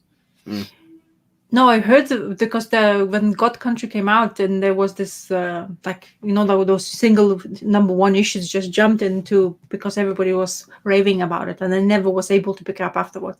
And that's the shame about new comic books these days. If you hear and if it goes crazy, the prices goes like triple the price of whatever it comes out on your comic book shelf. So which is but I heard good things. Part of why I got behind on Thor is because for some reason, I don't even know why, issue 5 became a spec book. So I had to wait for my shop to order the second printing, which is what this is. And it took a couple of months. And by then I had piled up some other issues of Thor. And so I just kept letting it pile up. That's kind of what this spec thing does to you when you miss an issue. Then it's hard to keep following it. But now I'm kind of glad that I read it in a huge chunk like this, because in a way that's the way it's meant to be read.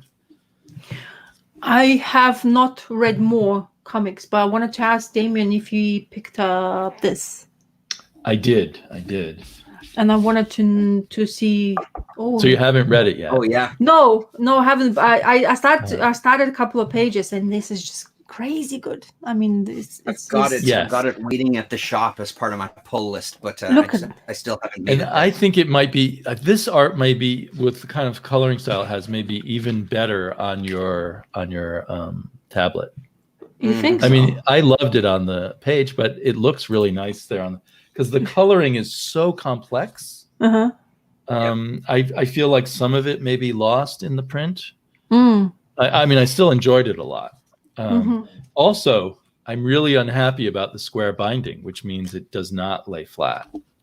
And his art is such a shame when he doesn't lay flat. So a lot of, I mean, he doesn't do double page spreads, but a lot of it you're just missing the last few centimeters there. I wasn't sure if I was going to pick up in the thingy. I was just like, I don't know why I decided to go. Yeah, but I just decided because of like I was like, okay, I couldn't. But that's the thing. What happened when I picked up the Hawkman, and I was like looking at and of course there's no like ads everywhere, and it says to you this new comic book came out, and then I saw, I think you showing something, and you picked it up on the. I'm just showing the title for architectural foam panels and columns. Ultra Mega is what's it called? What's it called? Yeah, that's the. Yeah, and the artist is James Heron. Yeah. And he has been a great artist ever since I've stumbled across him. It's funny, on the digital, it really pops. It almost looks like Alexis Zarit on the art, like how much those colors just jump off of there. Yeah. And then this is the really beautiful panel to look at. Oh, that's super cool. And I like this incredible panel. Yeah, that dude who's on the eyeball. I've got there was a Trad Moore variant cover that was cover price for me at the shop, but that's the one that I had sitting waiting there, because the Trad Moore art is what originally drew me to it. Seeing that piece of art and then seeing interiors sold me right away. It's like, I gotta pick this one up. So I talked about this on a video I just released last night, and I don't want to spoil anything for you guys. Or poison you with my opinion. I watched it. I watched it. Yeah. Yeah, I so far whatever couple of pages is intriguing, because I think you read as well, Damien, the Rumble. Yes, Rumble. I couldn't remember the name of it. Yeah, I read Rumble. until he So left the art for it. Yeah, exactly. I read I think it was 2 volumes. I think he was involved in. Yeah, I have volume 1. I read it. I thoroughly enjoyed it. But then I heard that something happened with him and I creative. wonder if he decided to work on this. I mean, it's going to come out monthly, but it's 44 pages of very complicated art. So maybe maybe he needed a long lead time. Yeah. To and I don't know how many issues are coming out. Yeah, it's look at that. This one. Let me. This. Yeah. I mean, looks great on there. You're really tempting me to double dip and get the digital version now because I loved the art and I want to just sort of focus on that.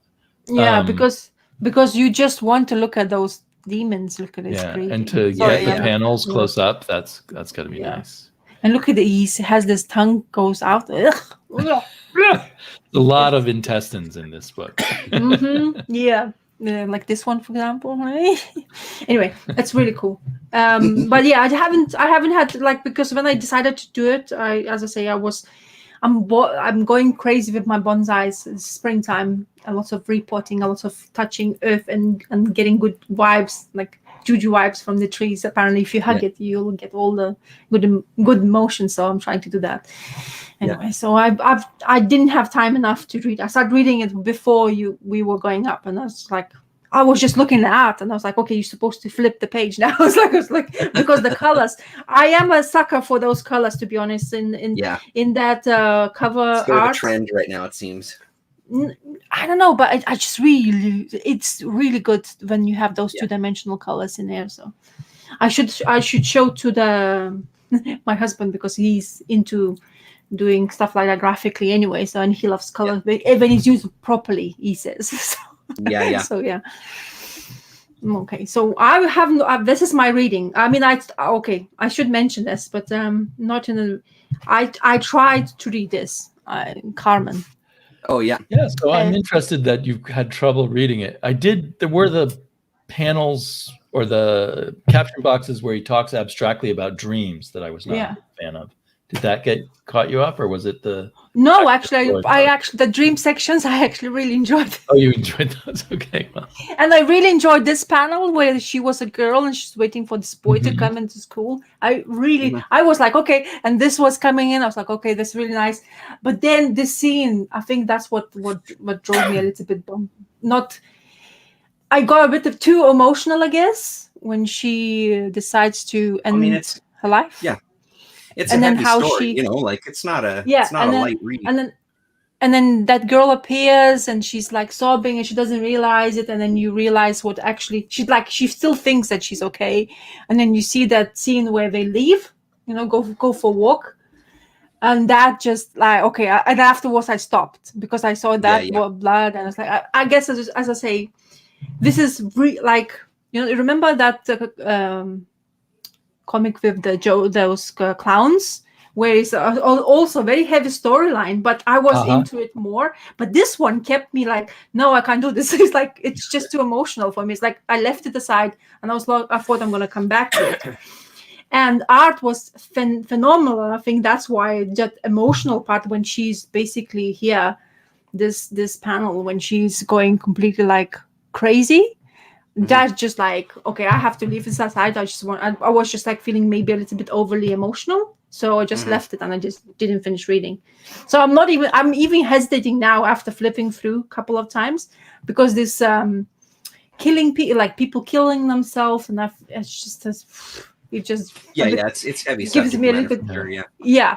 So, but I love the art and I can't stop looking at the art, especially the next panel after when we leave. You have this crazy sections where they're going downstairs, and it's just beautiful to look at. But honestly, as I say, I couldn't go through it because I wasn't sure how we're gonna go about it with her being already dead. So I just left it and I just didn't go through it. I read it as soon as I got it home. Like I went and picked it up. The guy, one of my comic shop guys, contacted me and said it came in. So I went and picked it up, and as soon as I got home, I started reading it. And I mean, I think, partially, like, I really liked it. I thought it was great. I'm really looking forward to seeing what comes. I mean, for sure, part of it for me was Gore Vidal's excellent video. That was definitely in my mind. But just there's something about and it didn't occur to me till just now. My son and I last night watched The Killing of a Sacred Deer, and I'm blanking on the director's name. He also did a movie called The Lobster. This Killing of a Sacred Deer, it has it's incredible. It's a pretty dark story. The Lobster, his other movie, not dark whatsoever, very comical and kind of absurd at points.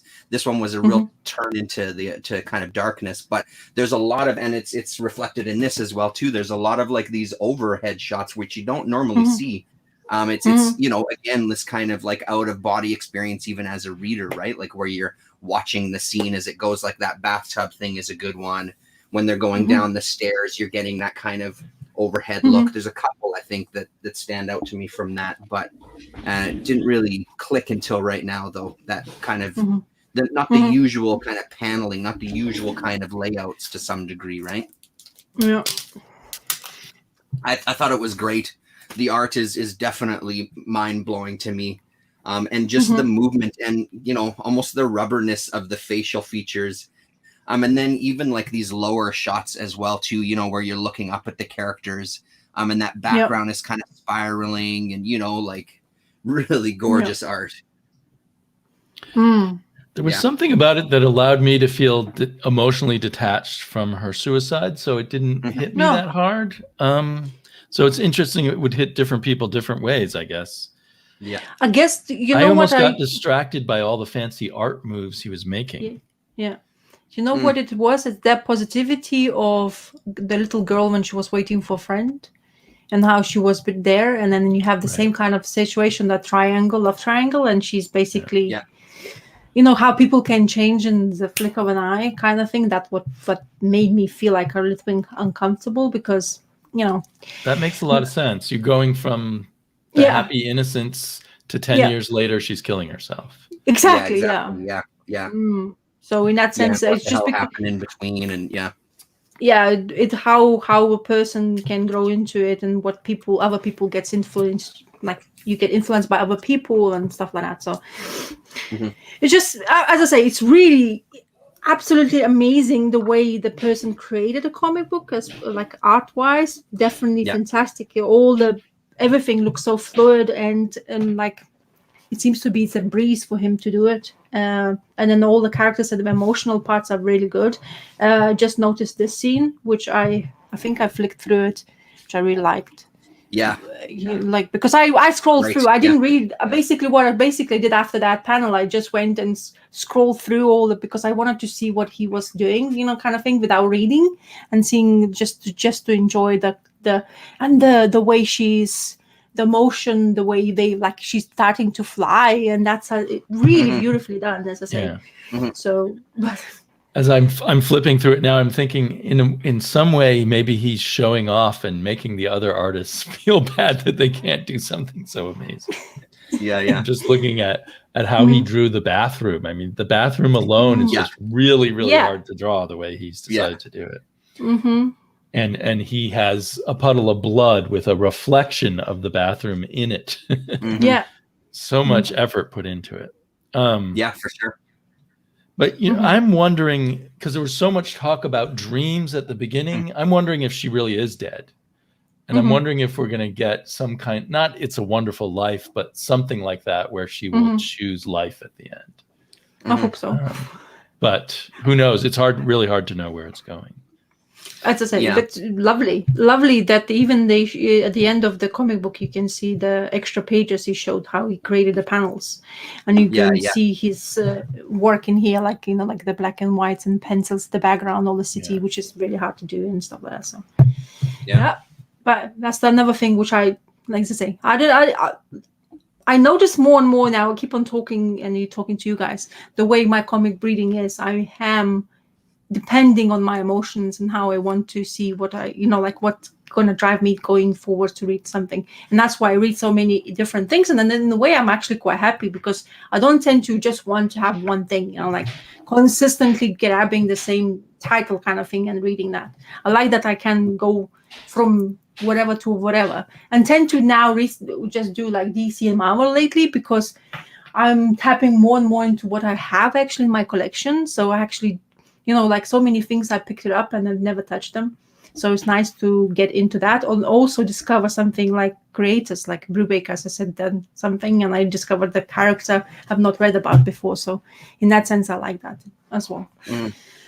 Yeah, I mean, I think strong. that makes sense, though. I mean, that's the way it goes. I think, no matter who you are, especially as you get older, and especially as you start having kids, there's going to be stuff that, I can't do anymore. Like, I can't read certain stories anymore because I just can't, because I know that it just brings me to a place that I'd just rather not think about, even fully knowing that it's, it's a fantasy and it's whatever it is, right? Like, it affects you.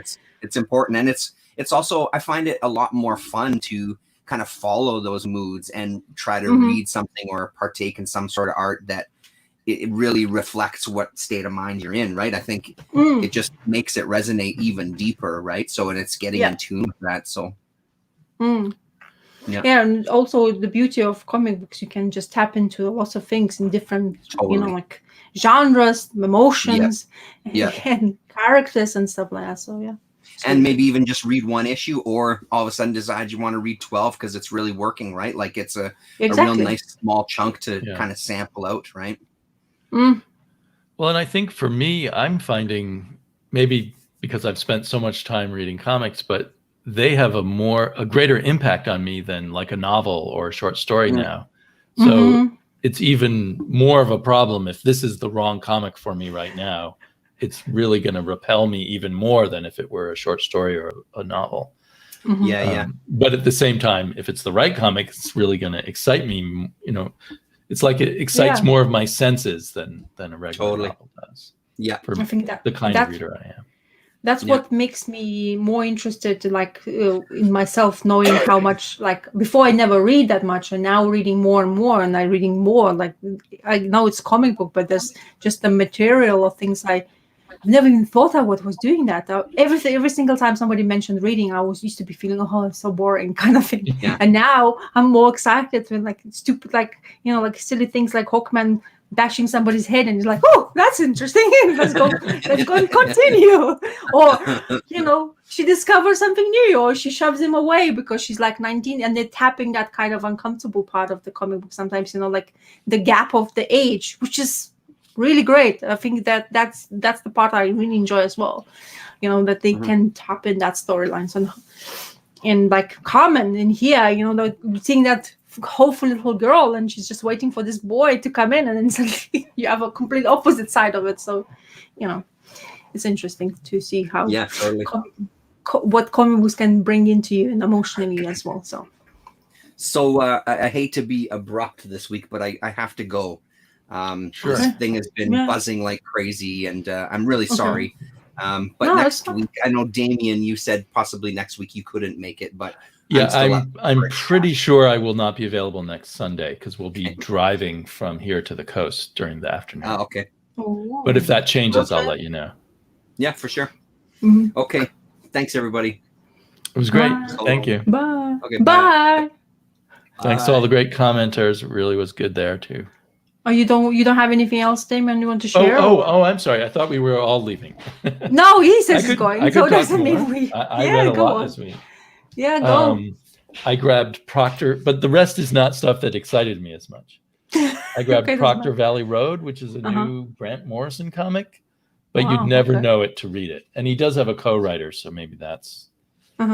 It's strange because it has this young adult look to it. And it's a very nice young adult looking art with color by Tamara Bonvillain.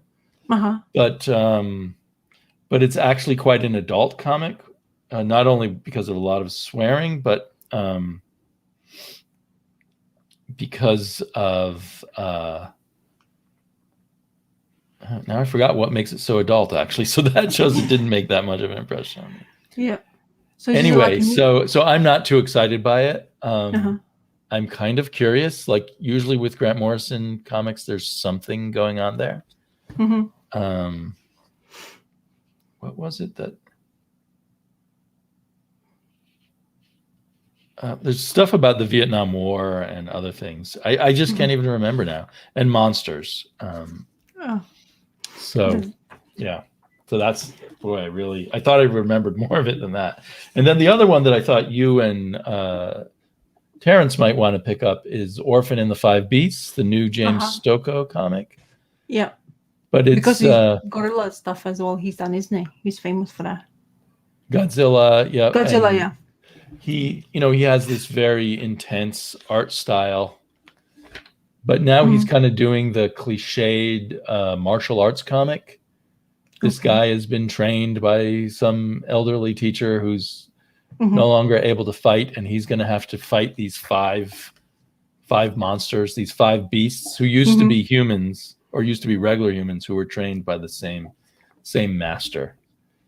So, it's perfectly fine for that kind of story, but it's extremely familiar seeming and not much of an emotional connection, at least for me. But incredible James Stokoe art, and he's doing his own coloring and lettering and everything. Yeah. So one of those beast artists who can do everything, isn't it? Yes.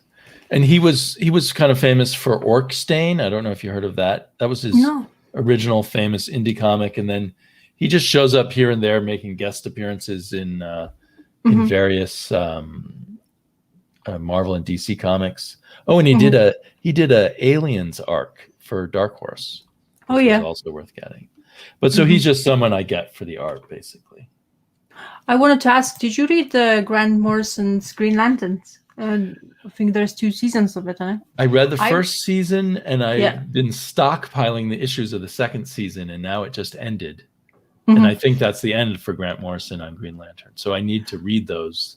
I'm planning to read them all in a bunch. I just finished. I actually remembered. Yeah, I finished recently. I read the whole run. Like, I was reading. I think the first. It's like I don't remember how many issues. Like 12 issues, and I think I read the first 6 issues while it was going, like monthly kind of things. But then I stopped. But I was continuing like picking up like you did, and maybe it's because of Grant Morrison. Like Grant Morrison is like the story way it was going. But then I remember I just picked it up and read it, and I was like, I absolutely loved it. And I was like, oh.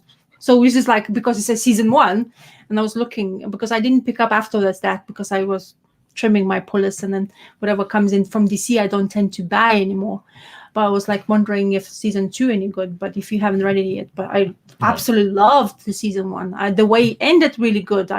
Dynamics of the characters, and I wasn't lost in the story. I actually was looking forward to see what's going to happen, because sometimes with Grant Morrison you have to wait until he basically reveals the beauty of what he has written before.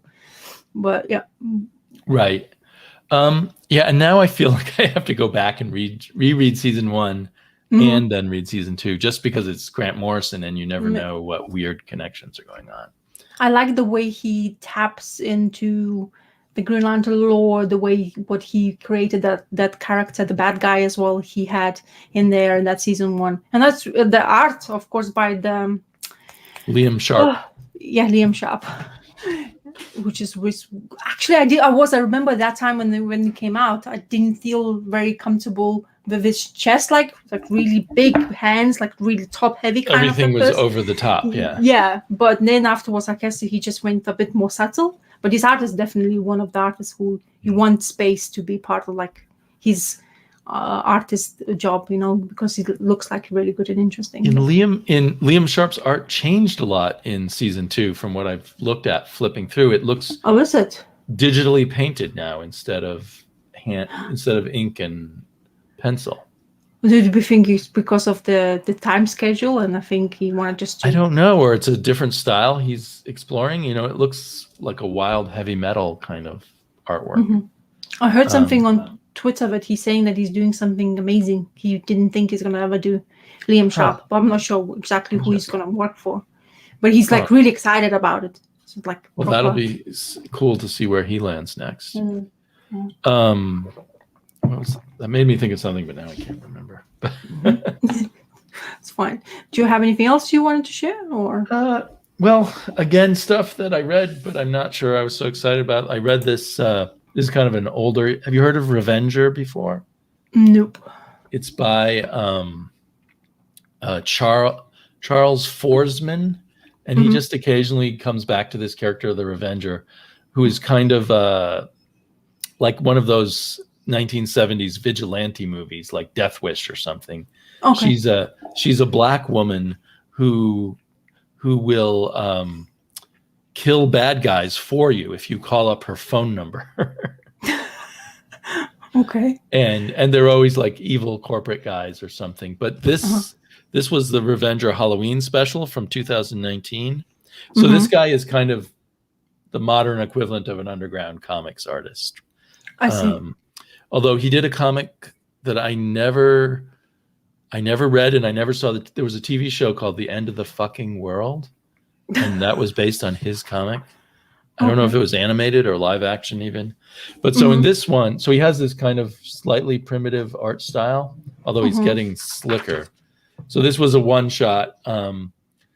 And she's somewhere in Latin America fighting vampires that are like corporate vampires somehow. And she rescues this girl who's already been turned into a vampire. And after killing a bunch of vampires, and the girl helps her kill the vampires. She takes the girl with her and tries to cure the girl of her vampirism. But shall I spoil it? It's a very basic story. But in the end, she fails to cure the young girl of her vampirism. But she decides not to kill her. But knows that means the girl is going to eventually become a vampire queen, turning lots of other people into vampires. So it's just odd. Yeah. It's funny how you characters. It's very nihilistic. Yeah.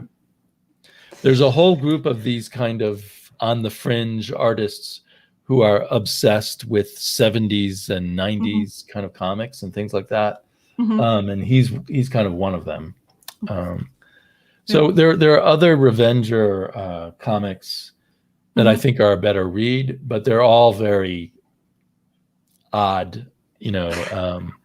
She'll go into a factory and kill all the bad guys and then have an orgy or something. And that's the story. Well, that's a story and a half then. What else do I have here? Well, I guess I read, because Terrence was getting excited about Savage Story of Conan, and he mentioned this issue. So I read this whole issue, and it wasn't that good. So, I mean, it's the problem is that the main writer is Michael Fleischer. I don't know if you've heard that name, but he was most well known for working on Jonah Hex. And he's extremely, speaking of 70s nihilism, he's an extremely nihilistic writer. And so he takes Conan down the road of zero. Conan has zero nobility, and neither do any of the other characters in the story. There's no one of any moral worth or value in here. And the women sleep with Conan, and then they sleep with the king, and then they betray the king, and because they want to sleep with someone else. So you could say it's women with in this primitive time with some kind of self-actualization, but it's totally in a negative way. And who's the artist? The artist looks great though. The artist is John Buscema doing kind of layouts, with Pablo Marcos doing the finished artwork. So it's more Pablo Marcos than John Buscema in the way it looks. But both of those artists have done better work in the past before this book, I felt. But yeah, you're right. It is pretty good. And then the reason Terrence got it was for this backup story, which is drawn by Val Mayrick, which I thought was much better art. But it's also a very short, sadistic story called The Chain, in which Conan is chained up and being beaten by these people who plan to flay him alive eventually. But he manages to rip himself pull the chain off and kill his captor. And then it says great art of just some violent stuff happening. Yeah. And then I'm trying to remember the twist at the end is he goes to the king's banquet and rescues the king, whose dungeon he was in, from his vizier or whatever, second in command, who's poisoned his wine.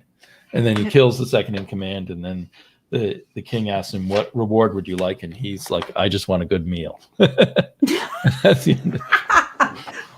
So, It I mean, I doesn't- know that Conan is a somewhat nihilistic character, but in the Conan that I like, there's a certain amount of savage nobility. You know what I mean? Mhm. The idea is Yeah. that civilization is corrupt and someone like Conan is more honest and true about things. But there is usually sympathetic characters, and Conan, within the bounds of what he does, cares about a certain kind of rough justice. But in this era of Conan, which I think was the early 80s, the writers who took over it from 1983, the writers who took over it from Roy Thomas had a much more they boiled Conan down to these simple elements, which they just thought were violence, disregard of women, and every man out for himself, and any cruel twist possible. So it's like a brute. Sorry? It's like a brute with the sword and then just wants to just slash people up for no reason, or use them for his own gain, kind of thing. Right. In a way.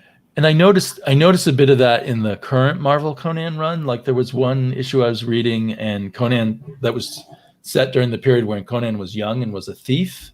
Yeah. And in the old stories, he'd be stealing from wizards and rich merchants and stuff. Yeah. But in this version, he also just as happily would steal from anybody. Some poor guy off the street, he would take his last coins. Oh, and geez. see, to me, that wasn't, maybe it's being picky saying who you should be a thief for. But I found Conan a less desirable hero for me when it comes down to that. Every single time I look at Conan art, I cannot stop but compare with Barry the Winsor-Smith one, because that's the highlight for me. And then like Red Sonja is the highlight of that one, just the Barry Winsor-Smith. It's kind of difficult for me to get into that, because I do have all those, like I always wanted to have like female first appearance, so I have Red Sonja's first appearance just because of that. But because of that, I wanted to, and then looking at, I also, of course, because of Barry Winsor-Smith art, like even have the issue #1 of Conan because of him and stuff like that. So, and seeing other ones doing the Conan is kind of, it still looks the same, kind of like similar to whatever it is, but the way Barry Winsor-Smith was using in the panels, the motion he was doing with him as well. And like you say, he had that sort of like nobility part of him, like way, he was still helping people, not just doing whatever he was doing for his own games. So it's difficult to imagine. Yeah, not just screw everybody. I'm just in it for myself and nothing. Yeah. He is in it for himself, but he also, when he comes across some unfair situation, he's not going to screw everybody over. No. And Barry Smith kind of had like a romantic style in a sense, an idealized fantasy world style that kind of gave it, uplifted it a bit. Yeah. Have you read the black and white Barry Smith story? What's it called? Red Nails? No, but you keep on mentioning, and because that's what I was searching for, because there are cheap copies of Red Nails in Conan Saga, and I wanted to get a copy for both you and Terrence. Oh, and I thought maybe we could all. Do you know which Conan? Now I'm gonna look as well. It's Conan Saga #9. #9. Okay. But I think I may have found some copies. I may just send them to you and Terrence. Did you? Oh, okay. Well, that's a surprise and a half. Well, because you keep on mentioning about the Red Nails, and I was like, I think you the one. Remember when we were talking about those artist editions? Yes, and there's a Red Nails artist edition out there, but it's out of print. Yeah. And it's very pricey.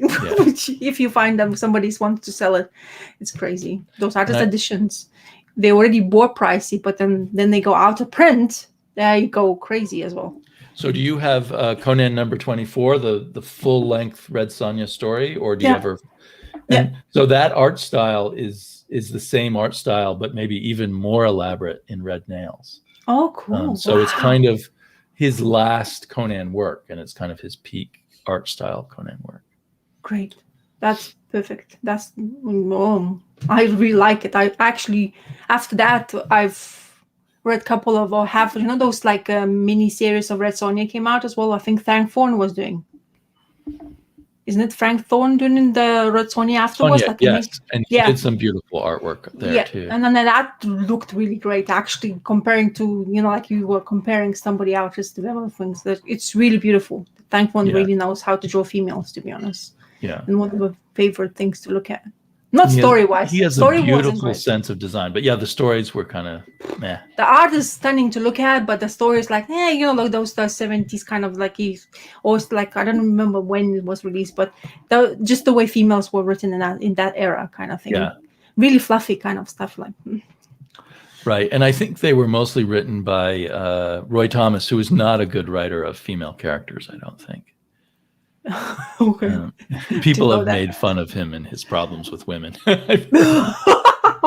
Okay. It's funny.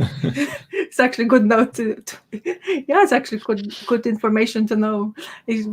Like there's an issue of the Avengers he wrote where the first appearance of Valkyrie, I think. Oh yeah, I have that. Where she comes and leads all the women to fight against the men, but then she turns out to be evil, and yeah, it's kind of a repudiation of feminism by the but end that of wasn't the her. That wasn't actual her. She was taken over by the evil. Right. They say it's first appearance of her body. Right, of her body, but not her soul. Yeah, exactly.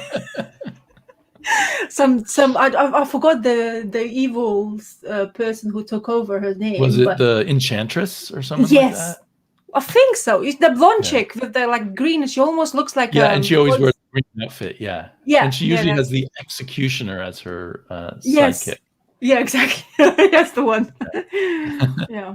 Gore says, "Poor Roy Thomas. He was so misunderstood." And he mentions that Cerebus was inspired by Conan, mostly in it for himself. Cerebus took Conan and made it more ridiculous by making him so selfish. But eventually that selfishness it feels like over time, other writers trying to recreate something sometimes miss the subtleties. And at least so it seems to me. Yeah, Janser's the one.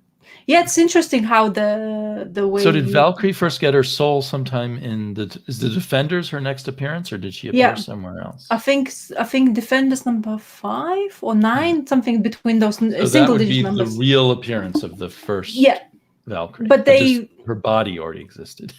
Yeah. Well, the thing is that somebody in the comic book collecting world said this is her first appearance because she appeared before, I presume.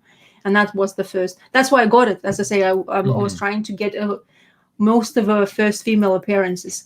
The only thing what really pissed me off, because in that time I was picking up Jane Foster's, like the Jason Aaron's run, and was looking, but that's when the movies came out and the popularity of her even blew up. Yeah. And there was like What If issue. I think number 10 is her first appearance. Oh, right. What if Jane Foster? Yeah, was exactly. So that's what.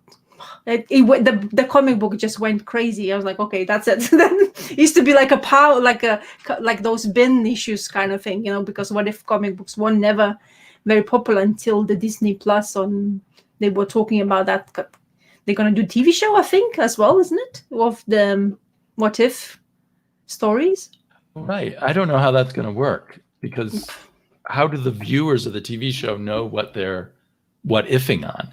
Yeah, I know, exactly. But maybe we're gonna do, because I wanted to maybe it'll be all stuff from the movies, I guess. I was watching that the new series now of the Falcon and the Winter Soldier, the first episode, and from Disney Plus, it just came out.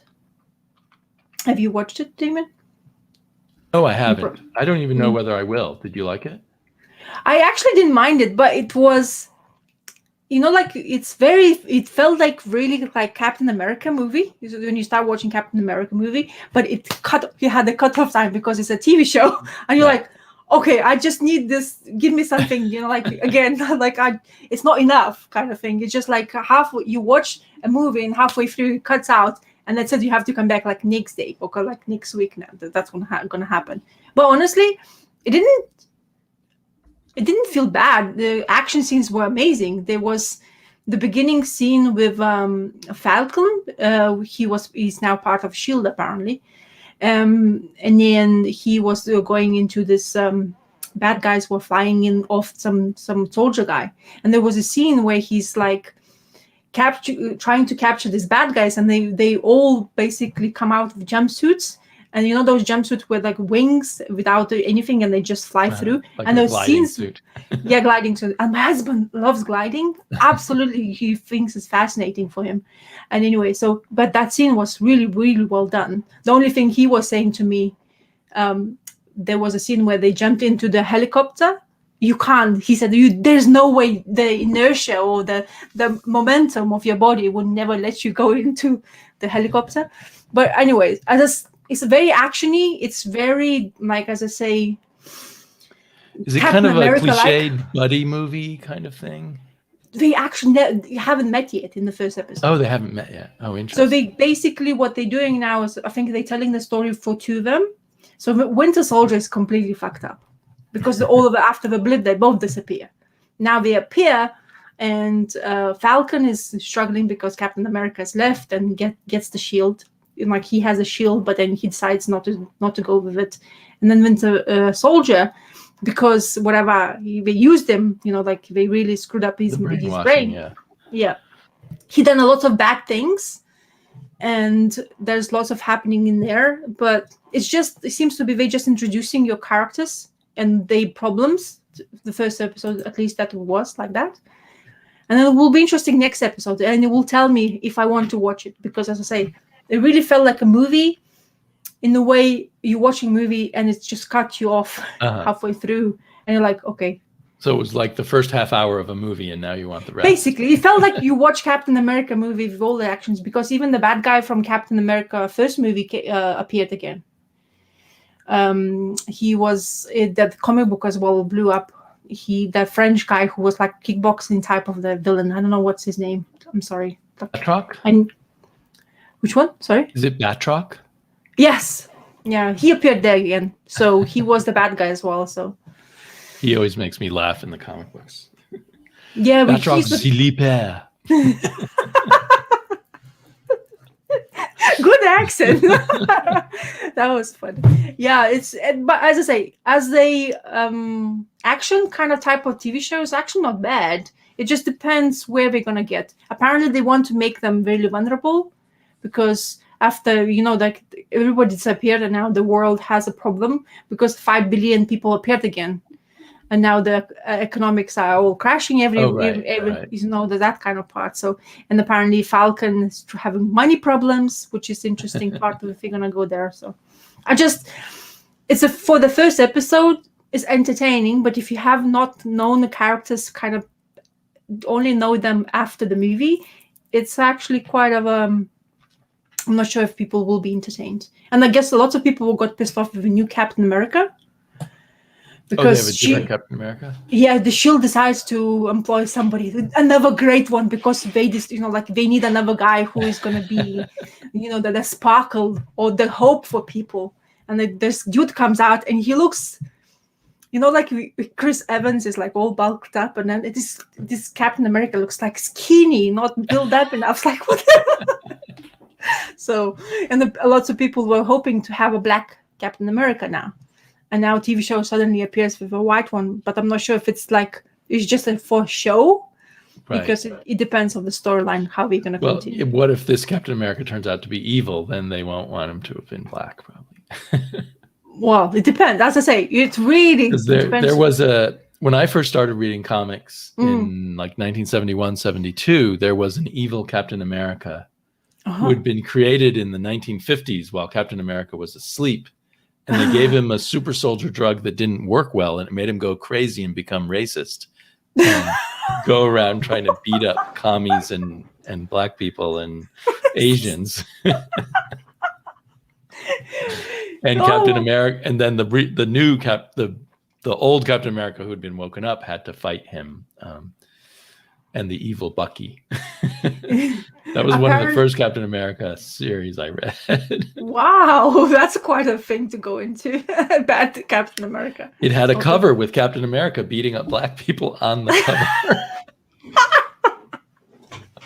and Falcon was behind, about to attack him. Like, what happened? Why is Cap beating up people in my neighborhood? Oh, Jesus. But apparently, the Brubaker created Winter Soldier. So he says he's not sure because apparently I guess I presume he knows what they're doing with the character itself. And I think I read somewhere saying that he's not fully happy with what they're gonna do within Soldier. But Yeah, I don't know. We'll see. I mean, I am open book because I actually have never even read the story of Brubaker's because there's something I wanted to read of his as well. It was always on the back burner for me to read that story. Apparently, it's really good as well. For what yeah. Brubaker I've has never really read any Brubaker Captain America. Yeah. I've just read Brubaker indie work, and I know people say it's great. It just seems like a very long story to dive into at this point. Yeah.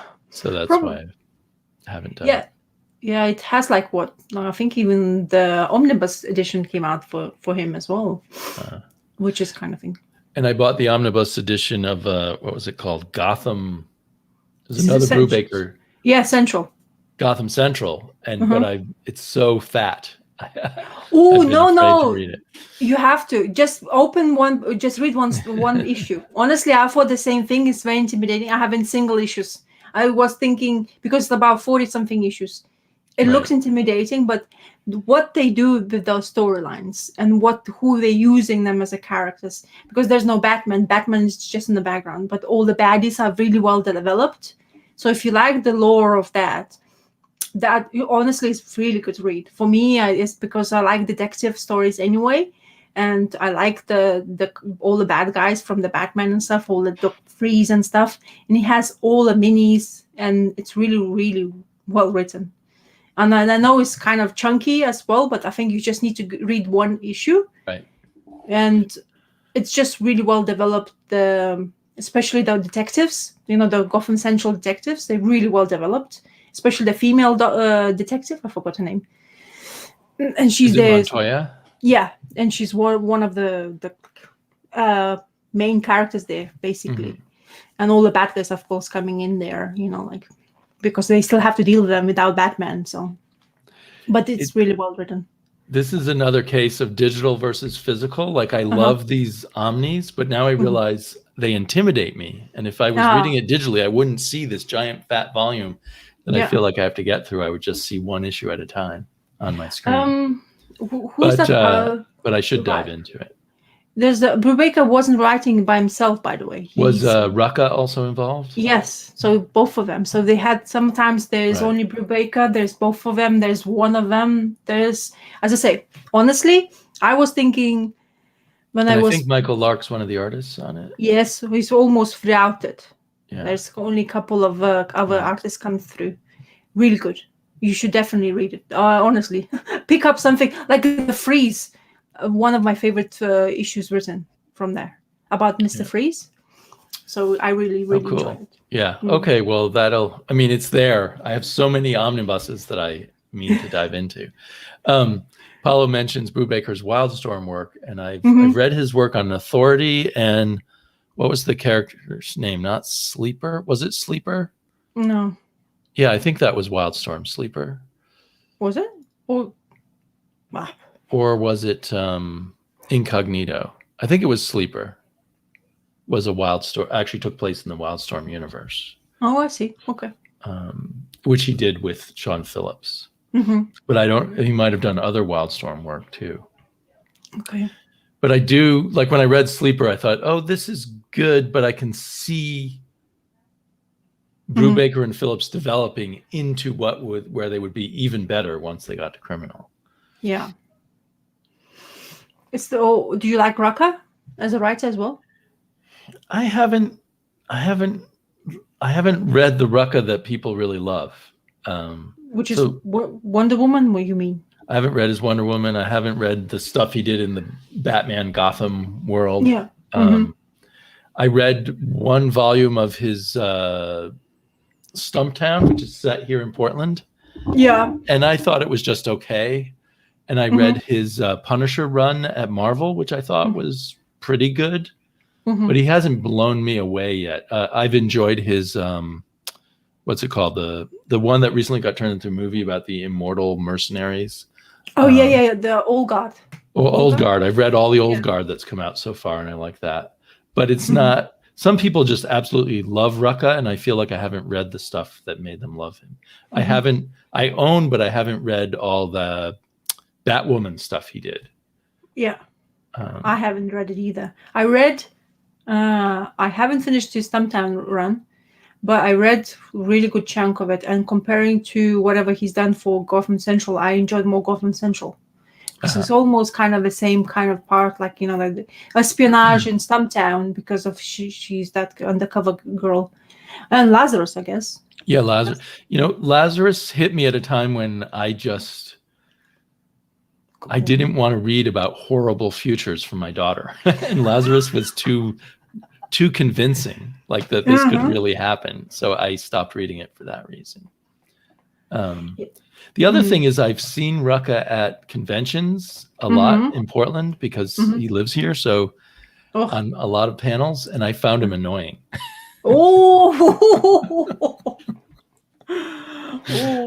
Like he's I hope he never watches this. He seemed really egotistical to me and self-congratulatory.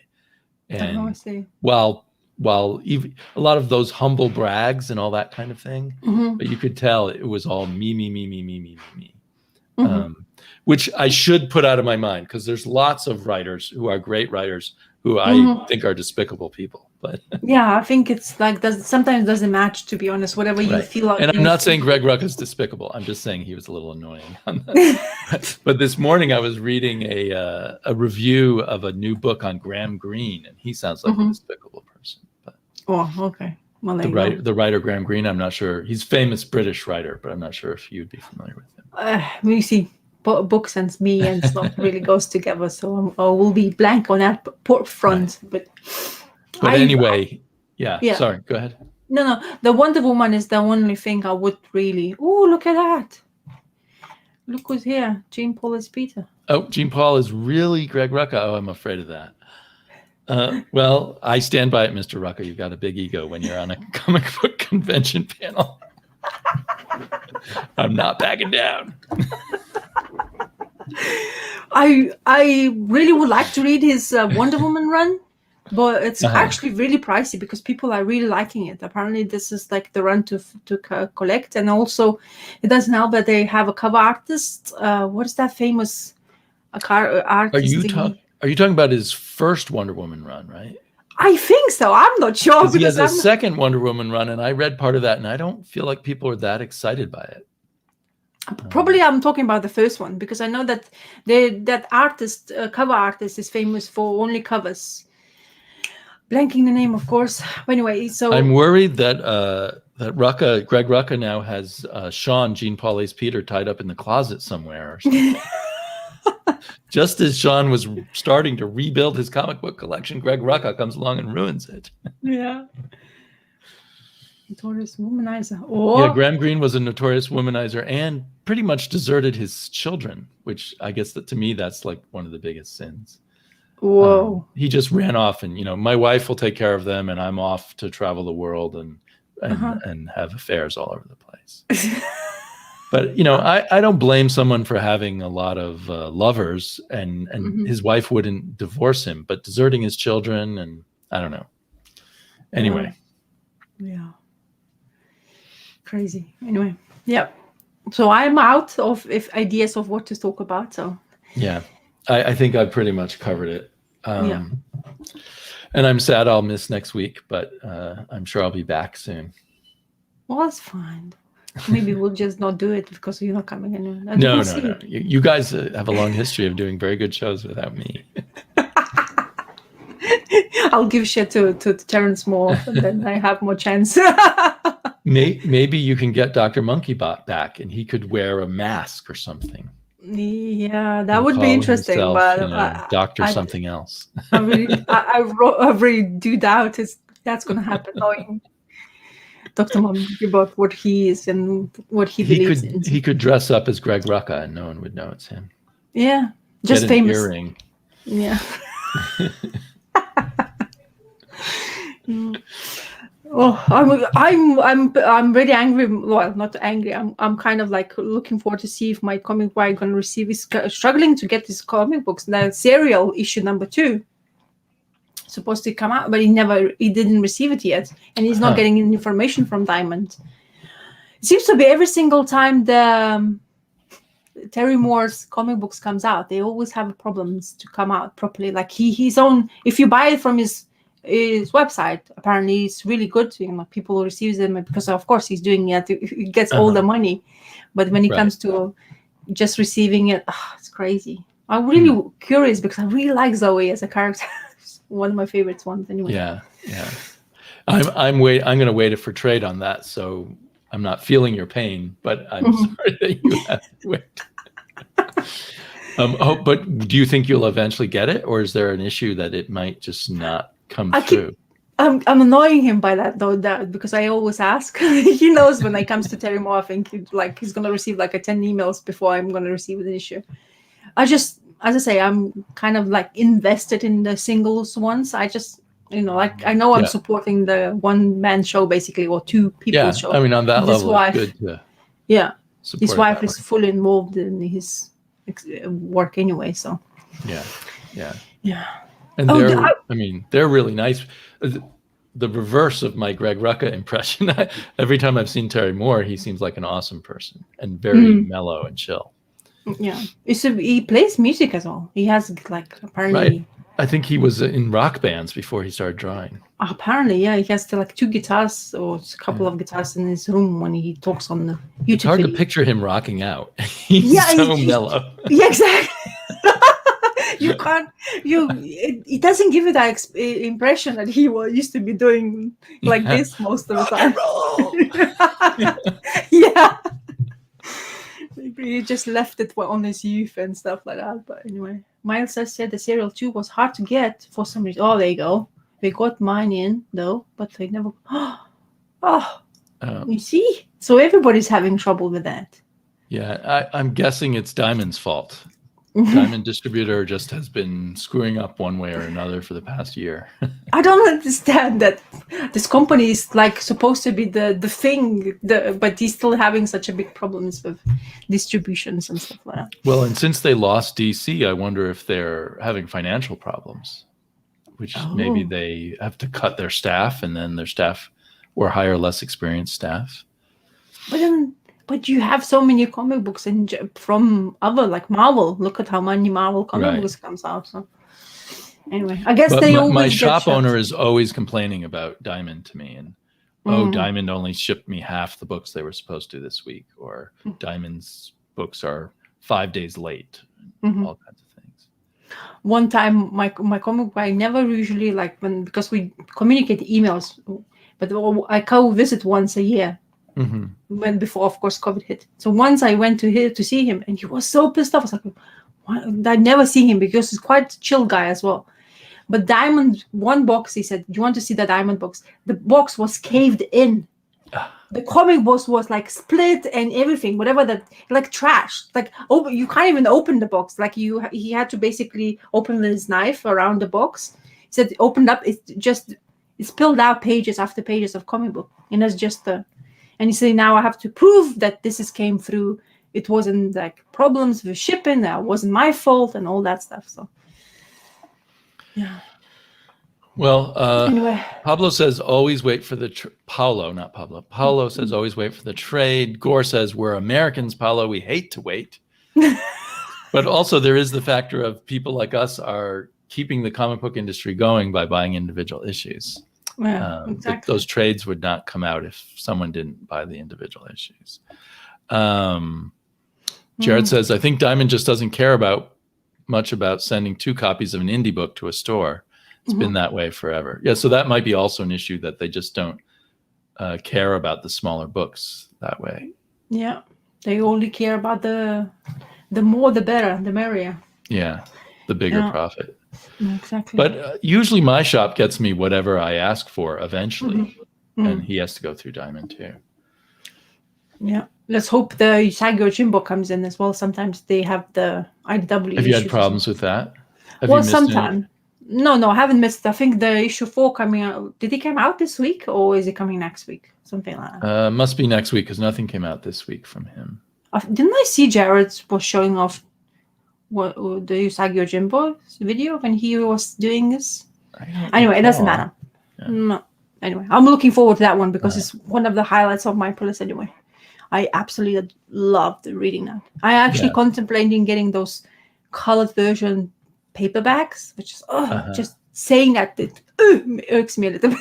Yeah. Now I'm praying that there will be color hardbacks eventually. So Because they do have now color reprinted, colored the history of the paperback, so which is very tempting because I do love color in that comic book for sure. Right. Well, are those the same ones that have been appeared in the floppies of the reprint floppies? I'm not sure, but they apparently saying that whatever it started from the beginning of what the beginning Usagi was doing. So I'm not sure exactly which issues they were. Whereas the Usagi classics in the floppy might just be black and white special featured episodes or something, maybe rather than in total order. I don't know. I saw somebody was complaining because there was a cover of that Usagi Yojimbo wasn't matching the other issues. It's like, what is this? You know, like you have the same banners and stuff like that. People like that get fickle in that sense as well. So triple meat burgers are popular here, Texas burgers. Yeah. Anyway, so thank you very much, people, for coming and joining us. Like always, Jared, Gore, Paolo, G, joining Paul Peter. Nice to see you from Greg Rucka. Greg Rucka. Architectural foam panels. Thank you for coming up and saying hello. So very nice. And then we're probably gonna see maybe in Terrence. Jack Yo was here too with some good comments. Yeah, Jack Yo, exactly. Yeah, so another fun Sunday afternoon for me and late night for you. Well, it's not too late. Now is the difference. The hours difference is really confusing for me now because we haven't jumped yet. The time changes and you already have. So next week I will be back to normal for me. So it will be much later. Anyway, I would be up for starting the earlier time for you if you want. I don't know if it'll work for Terrence. And of course I won't be here next week. Yeah. Terrence sometimes he just tries to. I am really happy that he even does it. You know, like on Sundays we usually go up here, so it's really good. Anyway, it doesn't matter for me. I like talking to you guys. So thank you very much. Yeah, thank you very much, guys, and we'll see you. Bye.